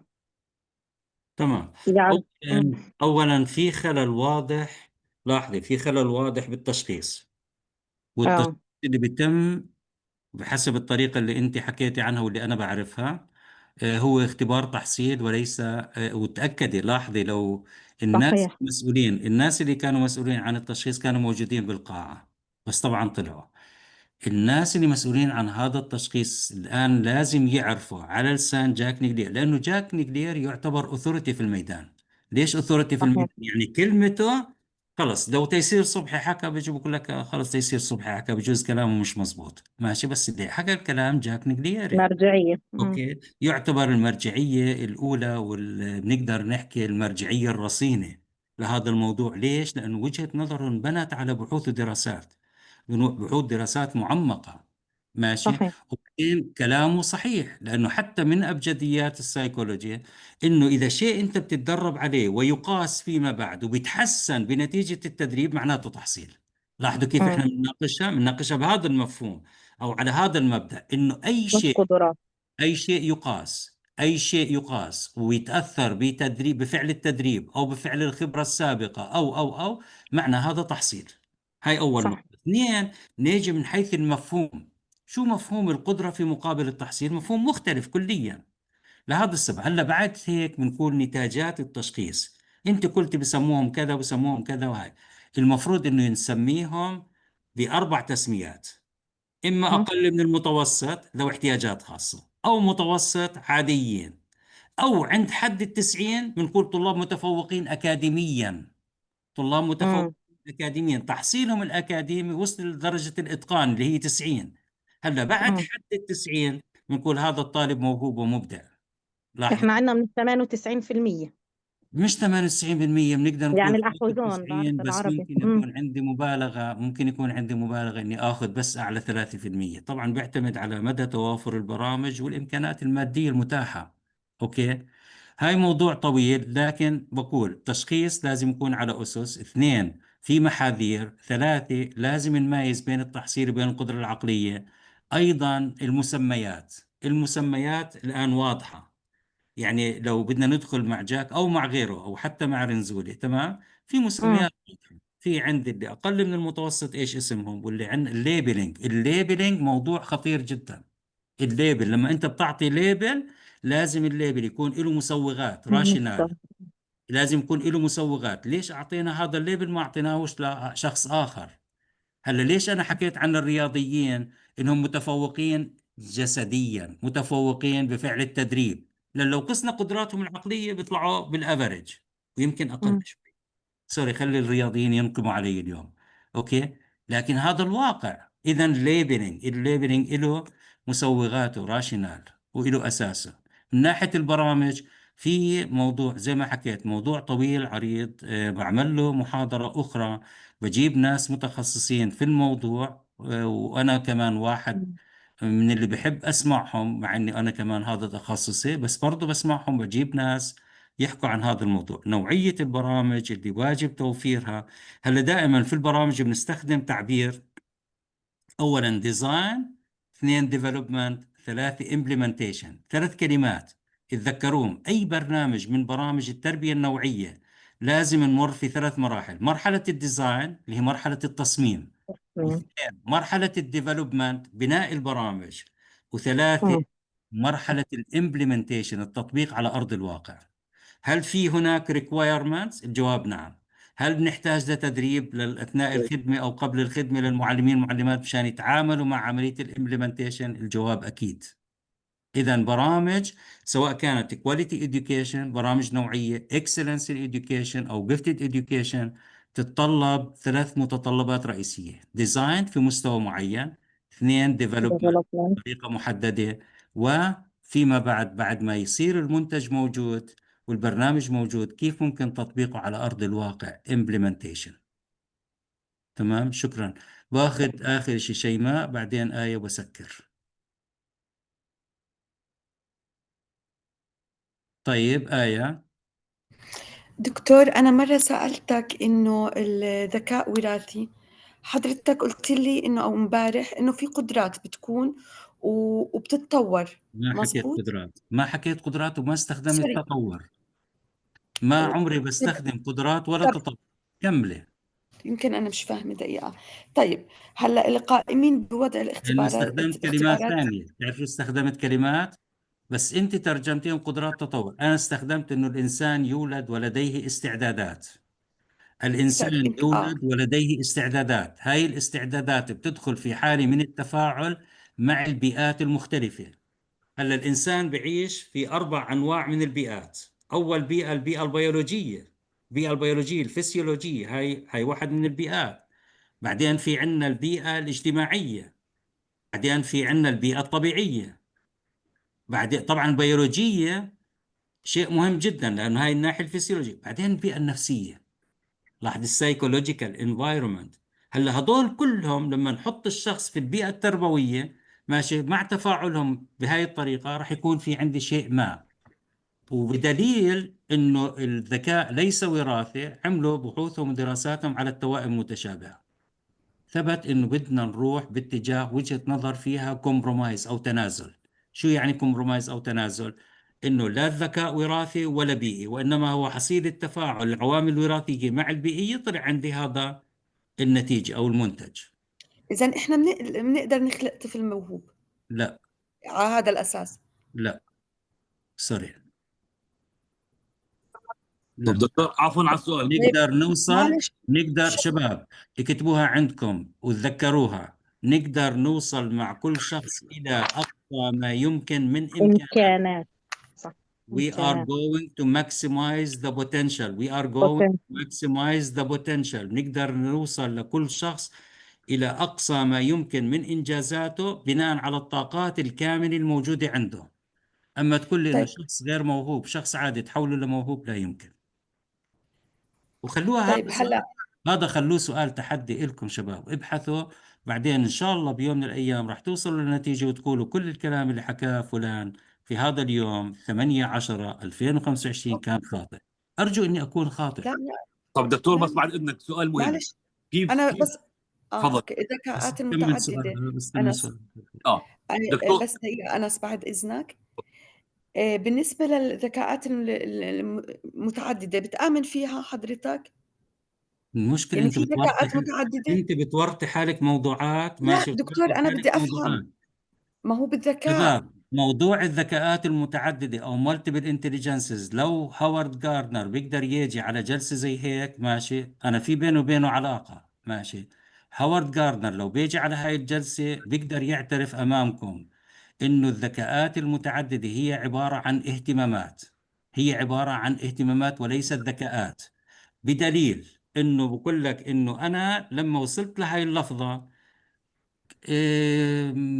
اجت معي بالصدفة انه استخدم لفظة انتليجنسز، بس انا كان المفروض ما استخدمش كلمة انتليجنسز.